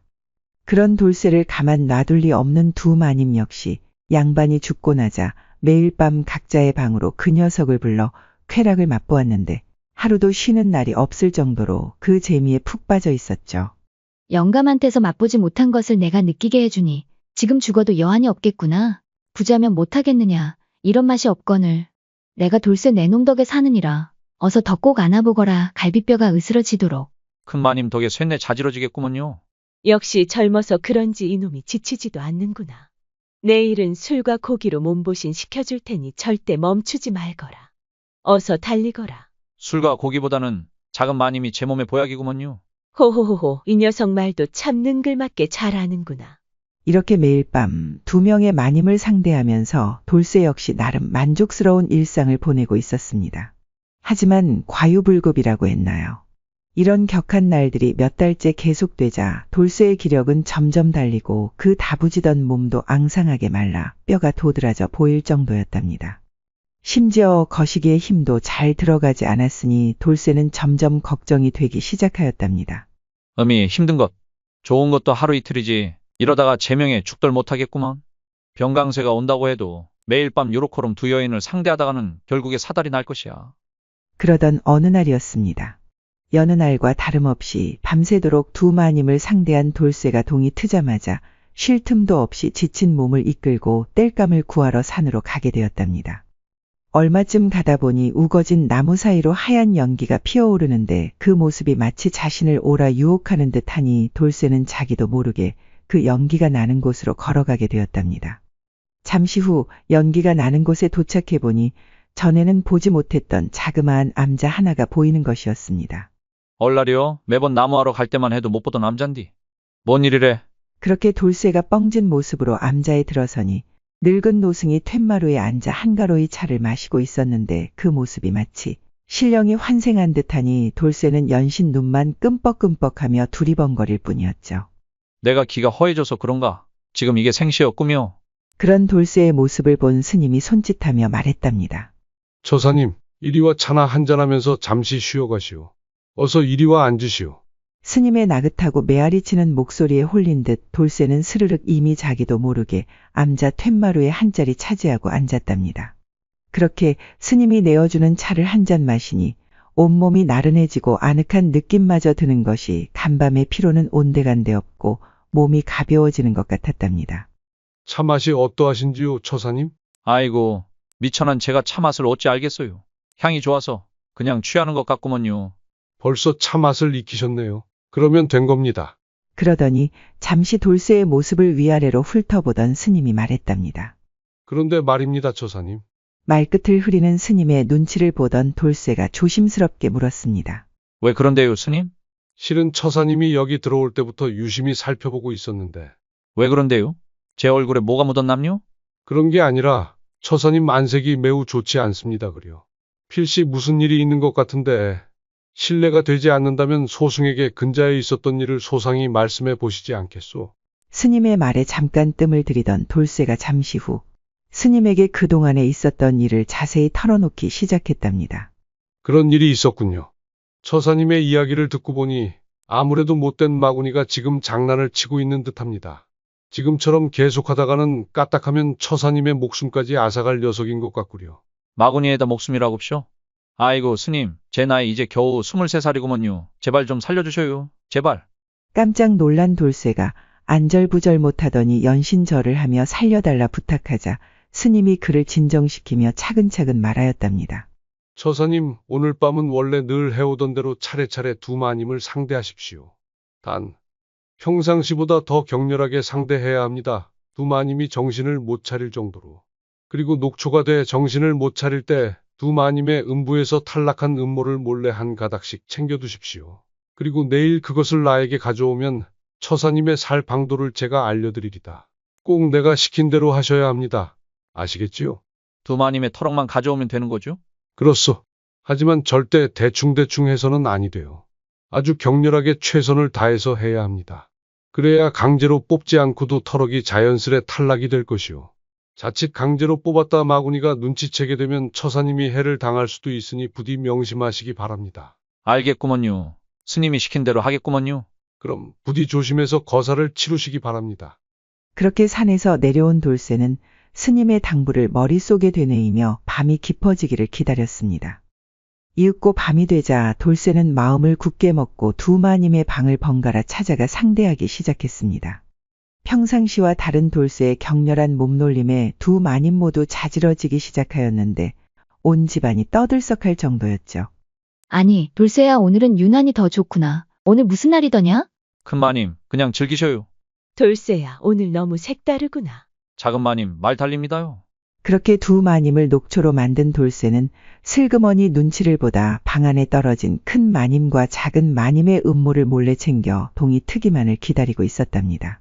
원매, 오늘따라 시간이 우째 이리 안 간랴? 미치고 팔짝 뛰겠구먼. 이윽고 닭 우는 소리가 들리자 돌쇠는 누가 볼세라 주위를 살피며 몰래 어제의 산속 암자를 다시 찾아갔답니다. 스님, 여기 두 마님의 터럭이구먼요. 이건 큰 마님 거, 이건 작은 마님 거. 처사님, 밤새 고생하셨소. 무사하니 다행이요. 그럼 이제 시작해 보십시다. 그러더니 스님이 음모 두 가닥을 각각 부적 위에 올려놓고 이내 악기를 퇴치하는 주문을 외우기 시작하였답니다. 나마 사만타 와지라남 짠다 마하루시아나 스포타여 훔뜨라 탐맘. 나마 사만타 와지라남 짠다 마하루시아나 스포타여 훔뜨라 탐맘. 무슨 말인지 모를 주문을 수없이 반복하자 얼마 지나지 않아 한쪽의 음모가 꿈틀꿈틀하더니 기괴하게 생긴 벌레로 변하는 것이 아니겠습니까? 스님, 징그러운 벌레로 변했구먼요. 그러면 그렇지. 이게 작은 마님의 음모가 맞지요, 처사님? 깜짝 놀란 돌쇠에게 스님이 물었답니다. 맞구먼요. 작은 마님 거시기 털이구먼요. 소승의 생각이 틀리지 않았습니다, 그려? 처사님 이제부터 잘 들으셔야 합니다. 주문을 외우는 소리에 털이 기괴한 벌레로 변한 것은 그것의 주인이 사람이 아니라는 말입니다. 얼라리요? 뭔 말이 돼요? 그러니까 처사님이 매일 밤 상대한 둘째 마님은 사람이 아니라 사람을 홀려 기력만 쪽쪽 빨아먹는 요물이란 말이외다. 즉 마구니를 매일 밤 상대하신 것이란 말이오. 또한 지금 보고 있는 이 기이한 벌레 또한 요물의 수염으로 둘째 마님의 거시기는 바로 요물의 입이지요. 입이라고쇼? 둘째 마님의 그곳이 요물의 입이라니. 이 말이 다 뭔 말이 돼요? 아직도 확신이 안 오신다면 지금까지의 일을 잘 생각해 보시면 될 것입니다. 돌이켜보면 주인 대감이 돌아가신 것도 그 둘째 마님을 집안으로 들인 후부터가 아니었소. 돌쇠가 가만히 생각해 보니 그 말이 딱 들어맞는 것이 아니겠습니까? 평소 아무 병도 없이 건강하던 주인 대감이 후처를 들인 다음부터 갑자기 시름시름 앓기 시작해서는 결국 세상을 떠났으니 그 시기가 묘하게 맞아 떨어지는 것이 아니겠습니까? 그러고 본 게 맞구먼요. 영감마님이 얼마나 건강했는지는 동네 사람들이 다 알죠. 다들 놀랬다니까요. 그렇게 급사할 줄 몰랐으니까. 이 마구니의 이름은 새끼로 주로 남정네들의 양기를 흡수해 힘을 키우는데 아무래도 대대로 부자인 영감의 집안을 시샘에 몰락시키려 한 모양이요. 이렇게 밝혀지지 않았더라면 가문의 대가 끊어지는 것은 물론이고 집안의 남자란 남자의 씨가 다 말라버렸을 것이외다. 이 말을 들은 돌쇠가 순간 다리에 힘이 풀려 풀썩 주저앉더니 겁에 질린 듯 벌벌 떨며 사색이 되자 스님이 다독이며 말했답니다. 이제 걱정하지 않으셔도 됩니다. 소승이 마구니의 정체를 알았으니 퇴치하는 일은 간단하오이다. 이제부터 소승이 그 방도를 알려줄 것이니 내가 시키는 대로만 하시면 돼요. 그러더니 염주가 박힌 호리병 하나를 꺼내 돌쇠에게 건네주며 말하였답니다. 이 호리병은 불가에서 퇴마의식에 쓰는 요괴 잡는 구마홀이라는 것이요. 구마오리? 그렇소, 구마홀이. 처사님은 그저 그 마구니 앞에서 이 호리병 뚜껑만 여시면 됩니다. 그러면 이 호리병이 알아서 요물을 처리할 것이요. 참 쉽지요? 꼭 그렇게 할 거구먼요. 내 이놈의 새끼를 그냥. 그렇게 요괴를 잡는 호리병을 얻어온 머슴은 긴장되는 마음을 추스르며 다시 밤이 되기만을 기다렸답니다. 이윽고 밤이 되자 두근거리는 마음을 진정시키며 돌쇠가 둘째 마님의 방으로 들어갔답니다. 아니, 돌쇠야. 오늘은 어인일로 나를 먼저 찾은 것이더냐. 마님, 오늘은 마님이 먼저 땡겼구먼요. 매번 큰 마님 다음에 와서 최선을 다 못하는 것 같아 죄송한 마음이 컸구먼요. 마님, 우선 등잔불부터 먼저 끄고 시작해볼까요? 돌쇠야, 오늘따라 너답지 않게 왜 그러느냐. 다 보이는 것이 좋다고 하지 않았더냐. 평소 하던 대로 불을 밝힌 채로 하자꾸나. 나도 그게 더 흥분된단다. 그것이 말이지요. 오늘따라 이놈의 거시기가 더욱 우뚝 솟아 조금 나쁘끄럽구먼요. 이 녀석 어쩜 이리도 귀여운 것이더냐. 그럼 돌쇠 좋을 대로 하려무나. 그 말에 돌쇠가 등잔불을 껐는데 밝은 달빛 속에 둘째 마님의 모습이 어렴풋이 보이는데 요물이라 생각하니 더욱 소름 끼치는 것이 아니겠습니까? 매일 밤 사랑을 나누던 여인이 사람이 아니라 요물이었다니. 그것도 남자 요물. 매번 저놈의 입에다가 내가 뭔 짓을 한 것이요. 미치고 팔짝 뛸 노릇이 아닌게벼. 끔찍하구먼. 이제 이 호리병만 열면 다 끝나는 것이요. 오늘이 니놈 상 치르는 날인께 각오하더라고. 집중. 돌쇠야, 왜 이리 뜸을 들이는 것이야. 너답지 않게. 어서 와서 나를 안아주려무나. 어서 이리 오거라. 그렇게 음탕한 숨소리를 내며 조금씩 가까이 다가오던 작은 마님이 돌쇠의 거시기를 잡으려 빈틈을 보인 그때 기회를 놓칠세라 돌쇠가 품속에 숨기고 있던 호리병을 꺼내더니 재빨리 병뚜껑을 열어 젖혔답니다. 그 순간 작은 마님의 얼굴이 흉측하게 일그러지는가 싶더니 이내 남자도 여자도 아닌 괴이한 비명소리와 함께 호리병 속으로 쏙하고 빨려 들어가는 것이 아니겠습니까? 그 모습이 어찌나 괴이하였던지 아연실색한 돌쇠가 호리병을 방바닥에 내동댕이 치고는 허겁지겁 방 한 구석으로 몸을 숨겼죠.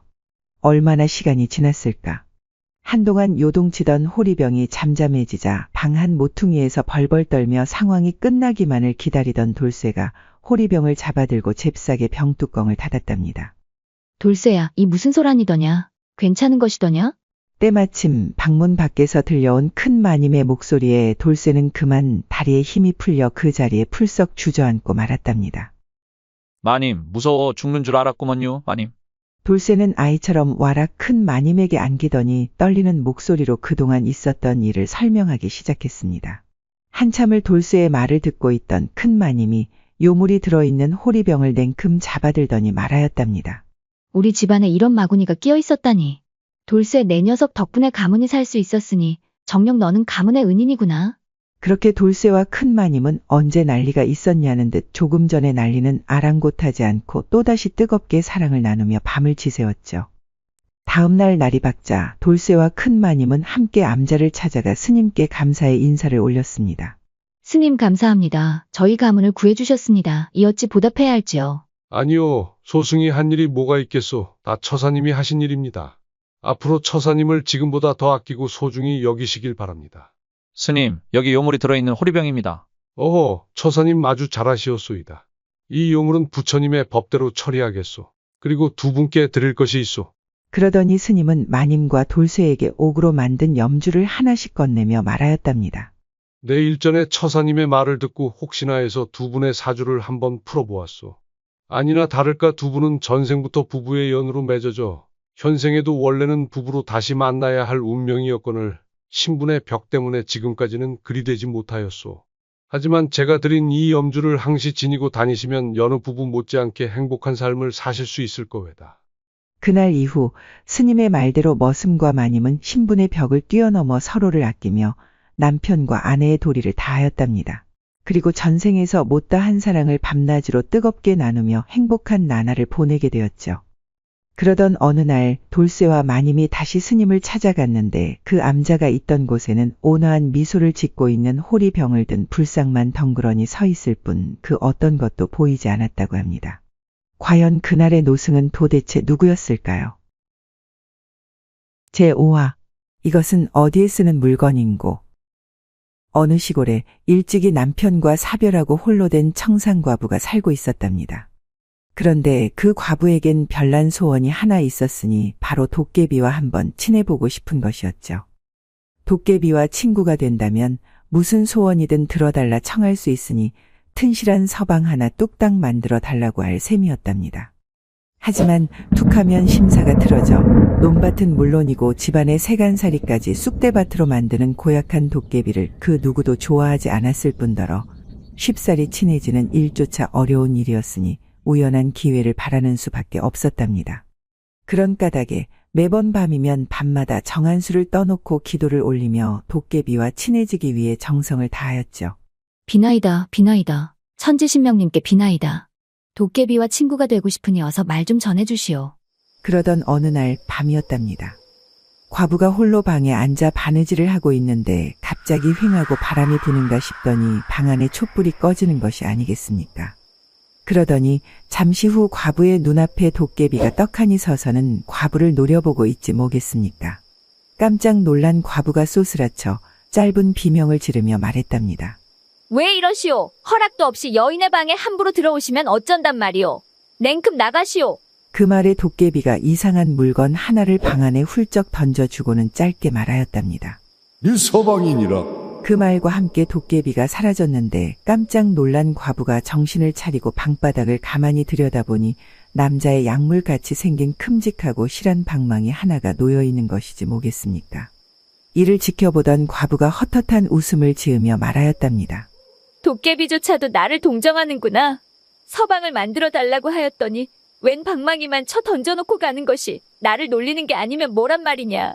그렇게 한참 동안 신세 한탄을 하던 과부가 방바닥을 나뒹굴고 있는 방망이를 손에 움켜쥐고는 힘없이 혼잣말로 중얼거렸답니다. 이것을 대체 어디에 쓰라는 것일까? 무엇에 쓰는 물건인고?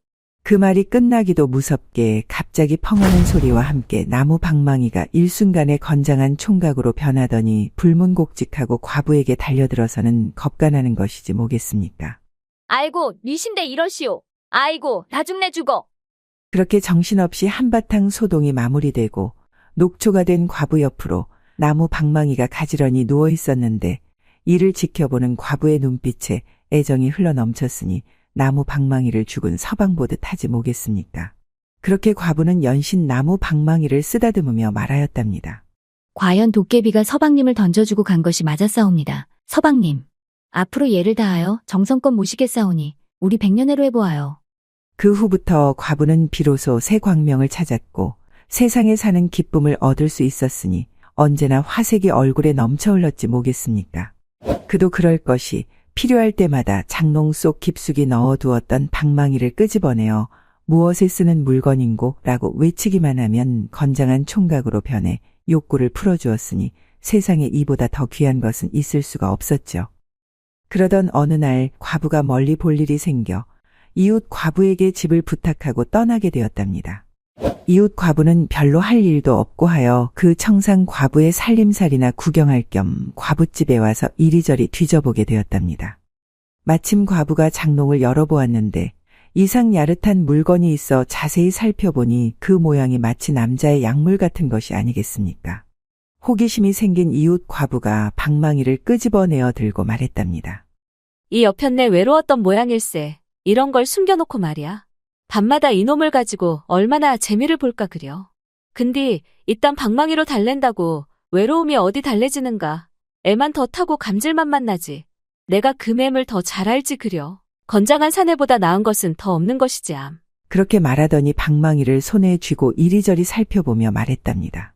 다듬이 방망이로 쓰면 좋을까? 빨래방망이로 쓰면 좋을까? 대체 이 물건을 어디에 쓰면 좋을꼬? 순간 그 말이 떨어지기를 기다렸다는 듯이 펑하는 소리와 함께 방망이가 갑자기 건장한 총각으로 변하는 것이 아니겠습니까? 그러더니 깜짝 놀라 벌벌 떨고 있는 과부를 다짜고짜 끄집어 엎어서는 폭풍 행간을 하는가 싶더니 일이 끝나자마자 어느새 총각은 온데간데없고 처음에 방망이로 변해버리는 것이지 뭐겠습니까. 아이고, 이게 무슨 일이람? 뭐가 스쳐 지나간 것 같은데. 이리도 좋으면서 이리도 정신이 없단 말인가. 과부는 모처럼 당하는 일이라 기쁜 감정이 밀려왔으나 다만 두렵고 놀라운 감정이 더 앞섰기에 부랴부랴 서둘러 방망이를 장롱 속에 집어넣고 집으로 돌아갔답니다. 그렇게 시간이 지나가고 제정신을 차리니 조금 전에 두려움은 온데간데 없고 오히려 그놈에 대한 호기심만 간절해지는 것이 아니겠습니까? 하물며 저녁밥을 짓는 장작개비도 그놈 같아 보이고 방구석에 있는 다듬이 방망이도 그놈 같아 보이니 밤이 깊어 불을 끄고 잠자리에 누워 있어도 연신 그놈만 눈에 어른거려 잠을 이루지 못하는 것이지 뭐겠습니까? 지금 가서 다시 한번 해볼까? 그 총각 놈이 또 나타날까? 그렇게 이 생각 저 생각으로 하룻밤을 온통 뜬 눈으로 지샌 이웃 과부는 더 이상 욕정을 참지 못하고 아침이 되자마자 미친 듯이 청상 과부의 집으로 달려갔답니다.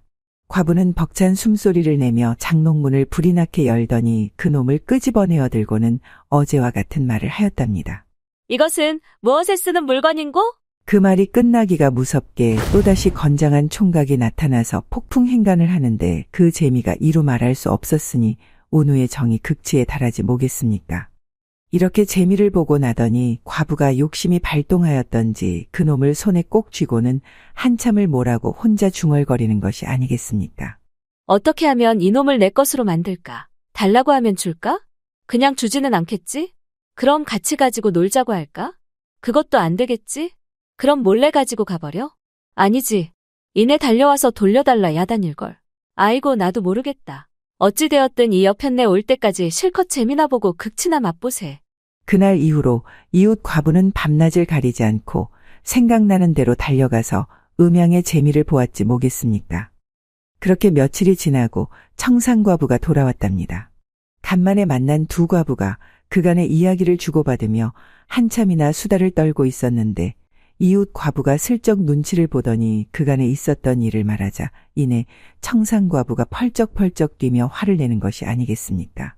아니, 이런 경우가 어디 있답니까? 집을 봐달라 부탁하였지. 내 서방을 부탁하였답디까?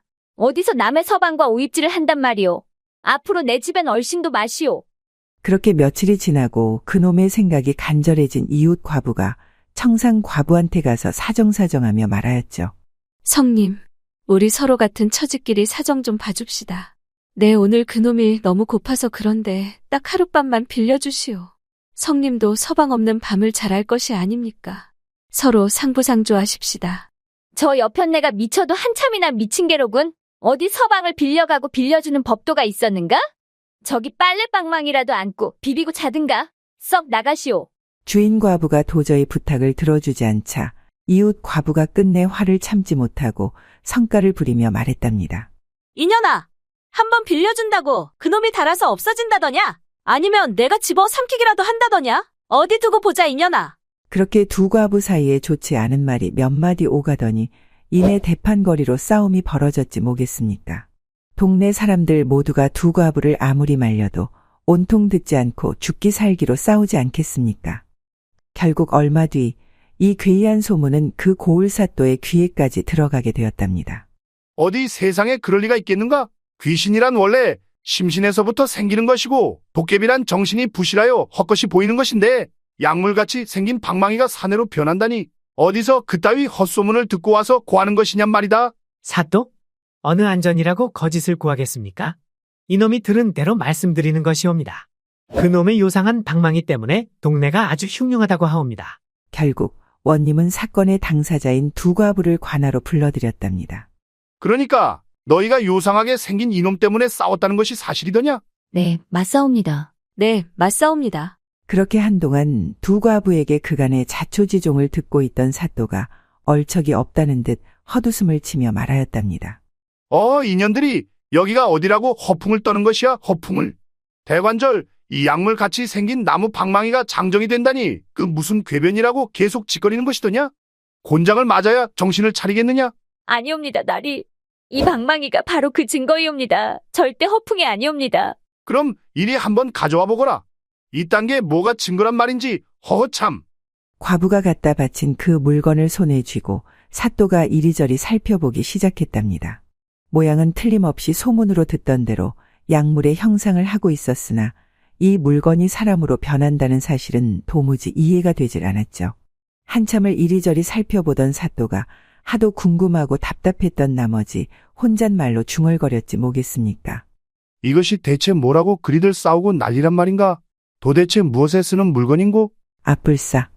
사또의 말이 제 입에서 끝나기도 전에 순간 그 약물 같은 방망이가 건장한 총각으로 변해 다짜고짜 사모관대를 하고 동원에 높이 앉아있는 사또에게 달려드는 것이 아니겠습니까?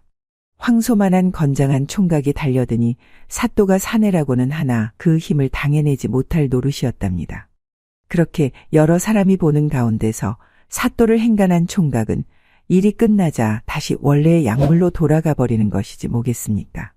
순식간에 당한 언님은 한편으로는 놀랍고 창피하기도 한 것이 이 상황을 어찌 받아들여야 할지 몰라 갈팡질팡하는 것도 잠시 이내 치사하고 괘씸한 감정에 휩싸여선 분이 머리끝까지 오른 듯 노기를 띤 얼굴로 말하였답니다. 이 요물을 당장 불에 태워버리시오 당장. 뭐하시오? 어서 불을 지피시오. 사또의 불호령에 포졸들이 관아뜰에 모닥불을 지피고선 요상한 나무 방망이를 불길 속으로 휙 하고 집어 던졌는데 웬일인지 그 요물이 한참이 지나서도 타지도 않고 녹지도 않는 것이 아니겠습니까? 사또나리, 이 요물이 끄덕없사옵니다. 어찌하옵갑시오? 솥에 넣고 삶아버리거라. 사또의 명대로 다시 끄집어내어 펄펄 끓는 물에 넣었으나 마찬가지로 한참이 지나도 삶아지지도 않고 익지도 않는 것이지 뭐겠습니까? 나리, 이 요물이 여전히 끄떡없이 그대로인데 어찌할까요? 톱으로 잘라 산산조각 내어버리거라. 아주 잘게 베어버리거라. 이를 지켜보다 못한 청산과부가 포졸들을 뿌리치고 약물을 덥석 빼앗더니 엎드려 눈물로 사정하며 말하였답니다. 사또 나리, 어찌 이리 제 서방을 괴롭히시옵니까? 비록 요물이라 사람의 인지상정을 몰라 방자한 짓을 하였기로써니 어찌 이리도 잔인하시옵니까? 절대 악의가 있어 그런 것이 아니옵니다. 제가 과부가 된 후로 긴 시간 천지신명께 정성을 들여 어렵게 얻은 서방을 이리 죽이려 하신다면 천벌을 받을 것이옵니다. 또한 오늘 일이 부르지 않으셨더라면 이런 일도 없지 않았겠나이까. 부디 서방의 무례함을 용서하시고 그만 풀어주시지요. 제가 앞으로 천지분간을 잘 가르쳐 다시는 이런 일이 없게 하겠나이다. 그 말이 끝나기가 무섭게 돌연 천지가 진동하고 하늘에서는 천둥과 번개가 치고 세찬 비바람이 무섭게 일어나기 시작하더니 잠잠하던 약물에서 연기가 피어오르고 요상한 소리를 내면서 서서히 총각으로 변하는 것이 아니겠습니까? 이에 사람들이 깜짝 놀라 웅성거리기 시작하는데 총각이 사또 앞에 다가가 무릎을 꿇고 말하기 시작하는 것이었습니다. 나리, 저는 천지신명의 명을 받은 도깨비의 기운으로 태어난 요물이옵니다. 하여 도깨비같이 천지분간을 못하여 조금 전과 같은 무례를 저질렀나이다. 하오나 이 모든 것이 천지신명님의 신령스런 힘의 일부이니 사또께서는 저에게 당한 것이 아닌 천지신명님의 은총을 받으신 것이옵니다. 오늘부터 저는 저 여인의 서방으로 다시는 사고를 치지 않고 살아갈 것이니 노기를 푸옵소서. 또 한 가지 예언컨대 나리가 다스리는 이 고을과 나리의 후손들은 대대손손 번창하고 부유하게 살 것이옵니다. 그 말에 사또는 하는 수 없이 모든 것을 단념하고 말하였답니다. 시절이 수상하니 조물주께서 너희를 가엾이 여겨 이런 물건을 내려주었나 보구나. 사내란 사내들은 전쟁터에 끌려나가 모두 죽고 고을에 과부만 수두룩하니 아이 울음소리 들은 지가 온 몇 년인고. 거기에 흉년까지 들어 배골른이가 수두룩하니 천지신명께서 우리에게 보물을 내려주신 게로구나. 그렇게 한동안 생각에 잠겨있던 사또가 과부에게 말하였답니다. 너는 잘 듣거라. 내가 이 요물을 돌려주는 대신 너는 이 고을 서방 없는 과부들 모두에게 이 신물을 나누어 주어야 한다. 절대 독차지하여서는 아니 된다. 이제부터 그 신물은 너의 것이 아닌 모두의 것이니라. 그게 신물을 너에게 돌려주는 조건이니라. 그리하겠느냐? 사또의 뜬금없는 제안에 잠시 망설이던 과부도 그 조건을 흔쾌히 수락하며 말하였답니다. 알겠나이다. 과부가 된 것이 어찌 저만의 슬픔이겠나이까. 이 고을 모든 여인네들의 아픔인 것을 사또의 분부대로 고을 모든 이들과 나누어 쓰도록 하겠나이다. 그 말에 구경 왔던 동네 아낙네들이 기뻐하며 사또에게 엎드려 절하니 이보다 더한 판결이 없었지 뭐겠습니까. 훗날 이 고을 가가호호 아이 울음소리 그칠 날이 없었는데 이 소문을 들은 주변 고을 과부들까지 신물을 모셔놓은 신당을 찾아왔으니 고을에는 밤낮을 가리지 않고 기도 소리와 교성 소리로 조용할 날이 없었다 합니다. 무엇에 쓰는 물건인고? 무엇에 쓰는 물건인고? 무엇에 쓰는 물건인고? 제6화 처녀를 죽게 만든 옹졸한 선비의 최후. 옛날 정읍에 김씨 성을 가진 사또가 있었습니다. 그에게는 김생이라는 나이 어린 아들이 하나가 있었는데 그 성품이 옹졸하고 비겁하기 그지없어 천하의 소인배가 따로 없었죠. 하루는 김생이 정읍에서 서울로 가던 길에 교생의 집에 묵어가는 일이 있었답니다. 밤이 되자 딱히 할 것도 없었던 김생은 교생의 집을 이리저리 구경하며 심심함을 달래고 있었습니다. 때마침 그가 묵는 방 건너편 창으로 불빛이 아른아른 내비치고 있었는데 왠지 모를 호기심이 발동하는 것이 아니겠습니까? 그 순간 귀신에게 홀린 듯 김생이 건너방 창에 몰래 다가가 손가락에 침을 묻히고선 창에 구멍을 뚫더니 음흉하게 방 안을 들여다보는 것이 아니겠습니까? 마침 방 안에서는 유생의 딸이 등불 아래에서 옷을 꿰매고 있었는데 그 자태와 용모가 마치 선녀 같지 않겠습니까? 넋을 잃고 지켜보던 김생이 잠옷 흥분하기 시작하더니 음심이 극에 달한 듯 부풀어 오른 바지끄덩이만 움켜쥐고 어쩔 줄 몰라 하는 것이 아니겠습니까? 결국은 욕정을 참지 못하고 창문을 열어젖히더니 여인에게 냅다 달려들고 말았습니다. 갑작스러운 사내의 등장에 깜짝 놀란 처녀가 짧은 비명과 함께 방구석으로 도망치자 이에 뒤질세라 김생이 처녀를 쫓으며 억지로 욕을 보이려 하였답니다. 하지만 짐승 같은 사내의 완력에도 처녀는 포기하지 않고 죽기 살기로 김생을 밀쳐내며 밤이 새도록 버텨냈습니다. 나리께서 지금 예의를 어기고 나를 범한다면 자결해버릴 것입니다. 하지만 뎁과 밀고 당기며 이미 살과 살이 서로 부딪히고 섞였으니 사실상 정을 통한 것이나 다름이 없지요. 어차피 이제 다른 곳으로 시집갈 도리도 없어졌으니 나를 나리의 첩으로 삼으시지요. 나는 교생의 딸이라 양반의 첩이 될 수 있으니 우리 아버님에게 청하여 저를 첩으로 삼도록 하시어요. 부모님이 허락한 뒤라면 예법대로 시집을 가서 죽을 때까지 당신을 섬길 것입니다. 행여 허락하지 않으시더라도 제게 주선할 방법이 있으니 지금 당장 폐륜적인 망동을 그만두시고 물러나세요. 그 말에 김생이 안달난 듯 사정을 하며 여인을 구슬리기 시작했습니다. 그대의 말이 100번 옳소? 허나 내 지금 당장 이 부풀어 오른 이놈이라도 가라앉히고 자니 급한 불이라도 끈 뒤에 그대 아버님께 청하도록 하겠소. 그리하십시다. 그러자 여인은 개수작 부리지 말라는 듯 정색을 하며 김생을 사납게 몰아붙이며 말하였답니다. 부모님이 허락하기 전에 몰래 상종하는 것은 제가 차마할 수 없는 짓입니다. 나리께서 저를 예법에 따라 데려가지 않고 억지로 범하려 하신다면 지금 이곳에서 인연의 목을 찔러 피를 나리 앞에 뿌리고 죽어버릴 것이니 당장 허락을 받고 오시지요. 김생은 여인의 완강한 고집을 꺾기 어렵다는 것을 깨닫고 이내 흥분을 가라앉히고 말하였답니다. 낭자 진정하시오. 내 그리할 테니 내가 아버님께 허락을 구하면 될 것이 아니오. 오늘은 이쯤에서 그만하십시다. 일단 주무시도록 하시오. 다음 날이 되자 김생은 아침 일찍이 허락을 청하려 여인의 부모님을 찾아갔으나 막상 얼굴을 마주하니 도저히 입이 떨어지질 않는 것이 아니겠습니까? 한참을 우물쭈물 거리던 김생은 끝내 입도 뻥긋하지 못한 채 그 길로 서울로 도망치듯 가게 되었답니다. 그렇게 며칠이 지나고 볼일을 마친 김생은 정읍으로 돌아가는 길에 교생의 집에서 다시 하루를 묵어가기로 하였습니다. 그런데 집버릇 어디 가겠습니까? 밤이 되자 김생은 또다시 처녀의 방에 몰래 들어가서는 그녀를 범하려 하는 것이 아니겠습니까? 하지만 그녀는 이전과 다름없이 완강하게 필사적으로 그를 뿌리치며 말했습니다. 나리는 어째서 저희 아버님께 허락을 청하지도 않으시면서 저에게 이런 무례한 행동을 계속하시는 겁니까? 지난번에는 말씀을 드리려고 하였소. 근데 갑자기 부끄러움이 밀려와 차마 입을 열지 못하였지 않겠소? 내일은 기필코 허락을 구할 것이니 나를 믿고 어서 이리 와보시오. 어서. 아니 되옵니다. 당장이라도 허락을 구한 연후에 저를 안으십시오. 그전엔 절대 아니 되옵니다. 그렇게 김생과 처녀의 밀고 당기는 지루한 싸움은 밤새 계속되었답니다. 결국 김생은 뜬 눈으로 밤을 지새운 채 여인의 방에서 빠져나오고 말았지 뭐겠습니까?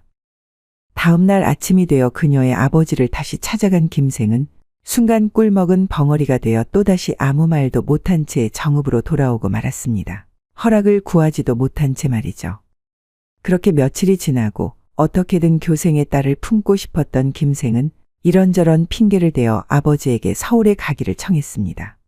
그렇게 또다시 서울로 가게 된 김생은 이번에도 어김없이 교생의 집에서 묵어가게 되었습니다. 어둠이 내리고 깊은 밤이 되자 당연하다는 듯 또다시 그녀의 방에 몰래 들어온 김생을 본 여인이 따지듯이 말했죠. 저희 아버님께서는 나리와 제가 이렇게 만나는 것은 꿈에도 모르십니다. 더욱이 얼마 전 어떤 사람과 이미 정혼하였으니 나리께선 이를 어찌하실 것입니까? 이 말을 듣고 김생이 흠칫 놀라며 말하였습니다. 정혼이라니요? 그렇다면 내일은 내가 꼭 말씀드리겠소. 그렇게 말하고는 잠시 뭔가를 생각하더니 여인에게 오히려 따지듯 묻는 것이 아니겠습니까? 아니 그러면 그냥 그대가 아버님께 말씀드릴 수도 있는 일이 아니었소. 일이 그 지경이 되도록 뭐 한다고 당신은 아버님께 말씀을 드리지 못했단 말이오? 김생의 어이없는 말에 여인이 한숨을 푹 내쉬며 말했습니다. 지금까지도 저를 첩으로 데려간다는 말조차 감히 입 밖으로 꺼내지도 못한 나리께서 하실 말씀은 아니지 않습니까? 사내가 지켜야 할 법도는 다하지 않고 이렇게 매번 강제로 저를 범하려는 생각만 하시니 한심하기 짝이 없습니다. 남자인 나리께서도 감히 내뱉지 못하는 말을 여자인 제가 어찌 차마 아버님께 할 수 있었겠습니까? 가슴이 찢어지옵니다. 결국은 제가 죽는 수밖에 없는 것이겠지요. 여인의 뼈를 때리는 말에 김생이 뒷걸음질 치며 말했습니다. 알겠소, 알겠소. 약속하리다. 내일은 반드시 말씀드릴 테니 진정하고 일단 주무시오. 김생은 이번만은 꼭 말씀을 드리겠다 굳게 약속하고 방 안을 나왔습니다. 다음 날 아침이 되어 그녀의 아버지를 찾아간 김생은 이번에도 아니나 다를까 부끄러움에 얼굴이 붉어지더니 끝내 감히 말하지 못하고는 냉큼 서울로 떠나버리는 게 아니겠습니까?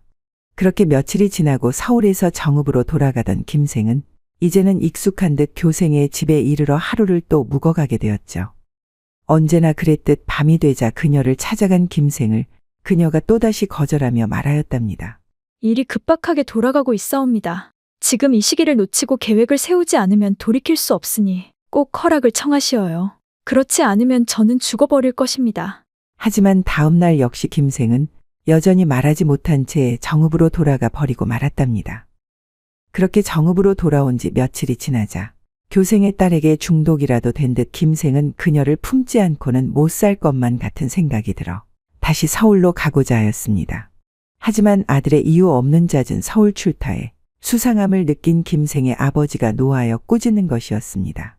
아니 이놈아, 너는 관아에도 있지 않고 서울 집에도 있지 않으면서 천리 먼 길을 돌아다니며 평생을 살려는 것이더냐?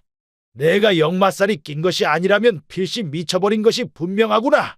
앞으로 서울 갈 생각은 꿈에도 꾸지 말거라, 알겠느냐?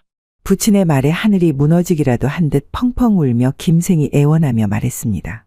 아버님, 아니 되옵니다. 지금 당장 서울에 가야 할 일이 있는데 서울을 못 가게 하시면 제가 말라 죽사옵니다. 아버님, 당장 가야 할 곳이 있사옵니다. 이놈이 그래도 내 허락 없이 관아를 한 발짝이라도 벗어날 시에는 말라 죽기 전에 예비한테 먼저 맞아 죽을 것이야, 명심하거라.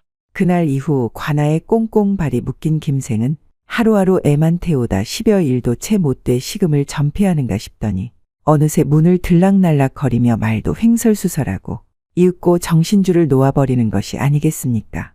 이를 지켜보다 못한 김생의 아버지가 아들을 막을 수가 없음을 깨닫고 마침내 김생이 서울로 가는 것을 허락해 주었답니다. 그 즉시 김생이 다시 교생의 집에 이르러서 보니 상복을 입은 교생이 마중을 나오는 것이 아니겠습니까? 김생이 깜짝 놀라 그 까닭을 물으니 교생이 비통해하며 말하는 것이었습니다. 내게 어여쁜 딸이 하나 있었는데 시집갈 나이가 되었지요.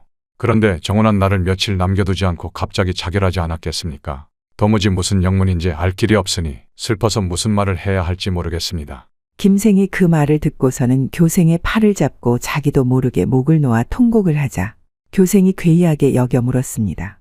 내 딸이 죽었는데 당신이 어째서 곡을 하시는 것이오? 한동안 크게 통곡하던 김생이 교생의 물음에 눈물을 거두고 그 일에 자초지종을 말하기 시작했습니다. 한참이나 김생의 말을 듣고 있던 교생이 모든 사실을 알고는 화가 머리까지 치솟아 김생의 멱살을 움켜잡고는 말했답니다. 내 이놈, 내 딸을 죽인 것이 바로 내 녀석이었구나. 내 놈이 미리 나에게 한마디라도 했더라면 내 딸은 죽지 않았을 것이 아니더냐. 어째서 그 말을 우리 딸이 죽기 전에 말하지 않고 죽은 뒤에야 하는 것이더냐. 너는 진정 나의 원수이니라. 내 너를 죽여 딸의 넋을 달랠 것이야. 죽어라 이놈.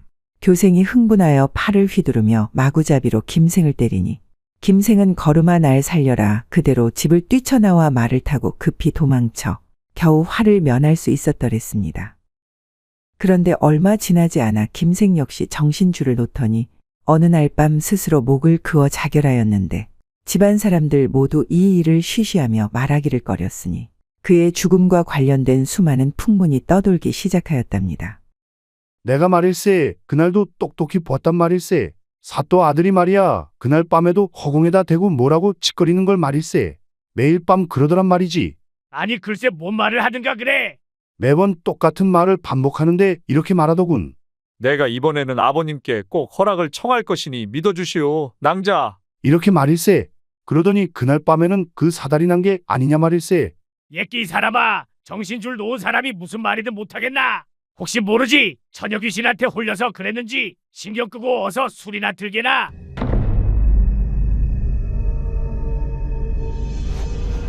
날이 오늘은 허락을 청하시어요. 그렇지 않으면 소녀가 나리를 죽여버릴 것이옵니다. 오늘은 꼭 그래야 하리다. 그렇지 못한다면 내 목을 그어 자결이라도 할 것이니 두고 보시오.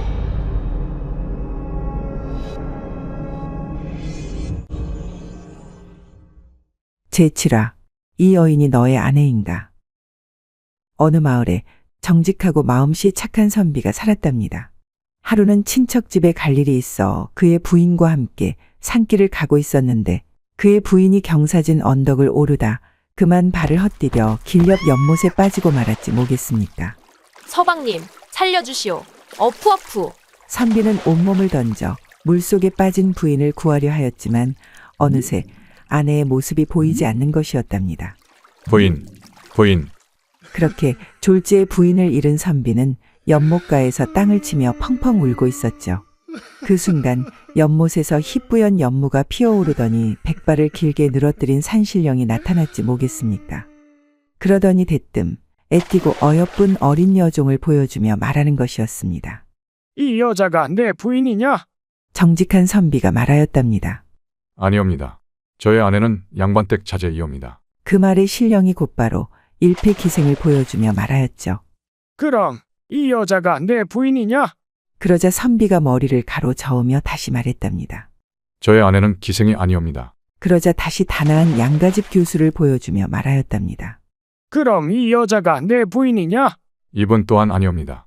그 말에 산신령이 연못 속으로 들어가더니 잠시 후 선비의 부인을 데리고 나와서는 선비에게 말하였답니다. 내 너의 올곧음에 감동하여 너의 부인은 살려줄 것이나 이 세 명의 여인도 함께 데려가 너의 척으로 삼아야 하느니라. 그리하겠느냐? 산신령의 말에 혹시나 아내를 다시 데려갈까 걱정이 되었던 선비가 망설임 없이 답하였죠. 하늘의 명을 어찌 거역하겠나이까. 이 여인들 모두 저희 첩으로 삼겠나이다. 그렇게 4명의 부인을 거느리고 살게 된 선비는 밤이면 밤마다 뜨거운 밤을 보내며 행복한 나날을 보내게 되었죠. 한편 이를 지켜보던 이웃집 선달이 시샘을 하며 말하였답니다. 아니 내가 저놈보다 못한 것이 뭐가 있어. 나라고 저리 되지 말라는 법이 어디 있는가. 어서 연못으로 가봐야겠구만. 선달은 곧장 자기 부인을 데리고 산속을 거닐기 시작했답니다. 그러다가 그 연못이 가까워지자 자기 부인을 연못으로 냅다 밀어버리는 것이지 뭐겠습니까. 아니, 서방님 뭐 하시는 게요? 어서 나를 구해주시오, 어서. 그렇게 한참을 물에서 허우적거리는 아내를 본 채만 채 선달은 먼 발치에서 이 광경을 지켜만 보고 있었답니다. 당장 오늘 밤 품게 될 새로운 여인들을 상상하면서 말이죠. 이윽고 아내가 물속으로 사라지자 선달이 말하는 것이었습니다. 부인, 당신이 우리 마을 최고의 미색이라고는 하나 맛있는 것도 자꾸 먹으면 질리는 법이 아니겠소. 잠시 후 어차피 살아날 것이니 서방위한다 생각하시고 조금만 참으시구랴. 그렇게 선달은 산신령이 어서 빨리 예쁜 여자들을 데리고 나오기만을 손꼽아 기다리고 있었답니다. 이윽고 얼마 뒤 연못 위로 희뿌연 연무가 끼더니 백발을 한 노인이 나타났는데 과연 산신령이 아니겠습니까? 이에 올 것이 왔다고 생각한 선달이 넙죽 엎드려 큰절을 하며 말하였죠. 신령님, 이곳을 지나다 실수로 저희 아내가 연못에 빠졌나이다. 제발 살려주십시오. 그 말에 산신령이 만면에 흐뭇한 미소를 지은 채 아무 말 없이 바지춤만 연신 끌어올리는 것이 아니겠습니까? 이에 선달이 다시 한번 아내를 살려달라 말하자 산신령이 물속에서 알몸이 된 아내를 꺼내와서는 말하였답니다. 고맙구나. 네, 얼마만인지 모르겠구나. 이리 아름다운 여인과 회포를 풀다니. 고맙구나, 선달아. 네, 이 정성을 잊지 않도록 하마. 그 말을 끝으로 물속으로 아내를 데리고 다시 사라져 버리지 뭐겠습니까? 이에 일이 잘못된 것을 알아차린 선달이 연못에 뛰어들었으나 물속을 아무리 뒤져도 아내의 모습은 온데간데 없었답니다. 훗날 이 소문이 온 고을에 퍼졌는데 모든 이가 마누라를 연못에 던져 죽인 천하의 몹쓸 놈이라는 손가락질을 하니 선달은 아내도 잃고 명성도 잃고 모든 것을 잃게 되었죠. 얼마 뒤 선달은 그나마 온전하던 정신줄까지 놓게 되었는데 평생을 연못가에서 이 말만 되풀이하다 쓸쓸하게 물에 빠져 죽었다고 합니다. 저 여인이 바로 제 아내이옵니다. 저 여인도 제 아내이옵니다. 모두가 제 아내이옵니다.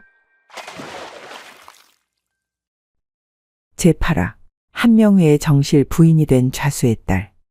조선 전기 개유정난을 성공적으로 이끌고 수양대군을 왕으로 만든 1등 공신인 한명회는 조정의 신하들 중에서도 세조의 총애를 독차지하던 인물이었답니다. 의정부나 내각의 대신들조차도 그에 관한 간언을 감히 임금에게 할 수 없을 정도였죠. 상황이 이러하니 한명회는 그 권세를 믿고 위엄과 부귀를 마음대로 하여 온 세상을 자기 발 아래 두고 아나무인 이곳저곳을 휩쓸고 다니다시피 하고 있었답니다. 그런 한명회가 평안감사로 부임하고 얼마 지나지 않았을 때 있었던 일입니다.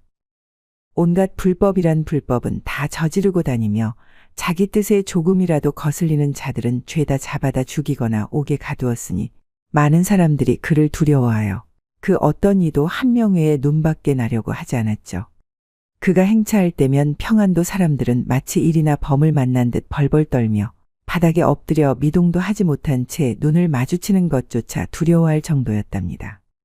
그러던 어느 날 선천좌수의 여식이 자색과 인물이 빼어나다는 말을 어디선가 들었는지 하루는 좌수를 가명으로 불러놓고 일방적인 통보를 하는 것이 아니겠습니까? 내 듣자 하니 자네 딸의 미색이 가히 출중하다고 하지. 그래서 말인데 내가 데려다가 첩을 삼으려 하네. 며칠 뒤 순시차 선천에 들를 일이 있으니 그때 내 친히 자네 집에 가서 데려올 것이야. 그리 알고 준비하시게. 알겠는가? 한명회의 갑작스러운 통보에 좌수가 순간 당황하는가 싶더니 이내 눈치를 보며 조심스럽게 대답하였답니다. 영감, 보잘것없는 제 딸년의 인물을 칭찬해 주시니 감개무량하옵니다. 하오나 아무래도 말을 전하는 사람이 과장을 보탠 듯 하오니 다시 생각해 보심이 어떠하실는지요? 좌수의 말에 한명회는 심사가 뒤틀린 듯 얼굴이 붉어진 채로 아무 말도 하지 않고 그를 노려보는 것이 아니겠습니까? 엉겁결에 눈이 마주친 좌수가 한명회의 서슬퍼런 눈빛에 쏘스라쳐 다급히 고개를 푹 숙이더니 떨리는 목소리로 말하였답니다. 혹여 변변치 못한 제여식 하나로 인해 존귀하신 영감께서 헛걸음하실까 염려돼 드린 말씀이오니 통촉하여 주시옵소서. 당장 준엄하신 명을 받들겠나이다. 그렇게 하직을 고하고 집으로 돌아온 좌수는 무거운 마음에 도무지 어찌해야 할지를 몰라 애꿎은 가슴만 내리치며 신세 한탄을 하였죠. 내가 이러려고 금이야 오기야 고이 길러온 딸이 아니거늘 어찌 이리도 딸아이 하나 지킬 힘이 없단 말인가. 사대부 집안의 여식으로 첩이라니. 죽어서 조상들 뵐 면목이 없으니 부려도 이런 부려가 없구나.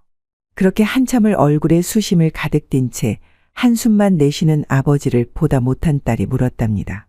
아버님 안색이 좋지 않으십니다. 영감께선 어인일로 아버님을 부르신 것입니까? 혹시 영감님이 안 좋은 소리를 하시던가요? 아버님 얼굴에 수심이 가득하니 소녀 걱정되옵니다. 무슨 연유인지 소녀에게 말씀해 주시어요? 혹시나 딸에게 걱정을 끼칠까 싶어 한참이나 뜸을 들이던 좌수가 딸아이의 애틋한 눈빛을 본 순간 자기도 모르게 탄식하며 중얼거렸답니다. 내가 너로 인해 이런 환난을 만났구나. 환난이라니요, 아버님. 더 자세히 말씀해 보셔요. 아니다. 무슨 일은 아무 일도 없었느니라. 아닌 게 아닌 것 같은데 어서 말씀해 보시어요. 좌수는 딸의 끈질긴 물음에 결국 자초지종을 말하기 시작하였답니다. 영감께서 너를 첩으로 데려간다고 하시는구나. 당장 준비하라고 하시니 어쩌면 좋으냐. 영감의 명을 따르지 않자니 죽임을 당할 것이 자명한 일이고 그렇다고 따르자니 사대부 집안의 딸인 네가 첩이라니. 이 무슨 말 같지도 않은 상황이란 말이냐. 그러니 내 마음이 썩어 문드러지지 문드러져. 그런데 아버지의 말을 듣고선 그녀가 쌩긋 웃으며 말하는 것이지 뭐겠습니까? 아버님께서는 어찌 그리 생각이 많으시옵니까? 대장부가 어찌 계집 하나 때문에 목숨을 바꿀 수 있겠습니까?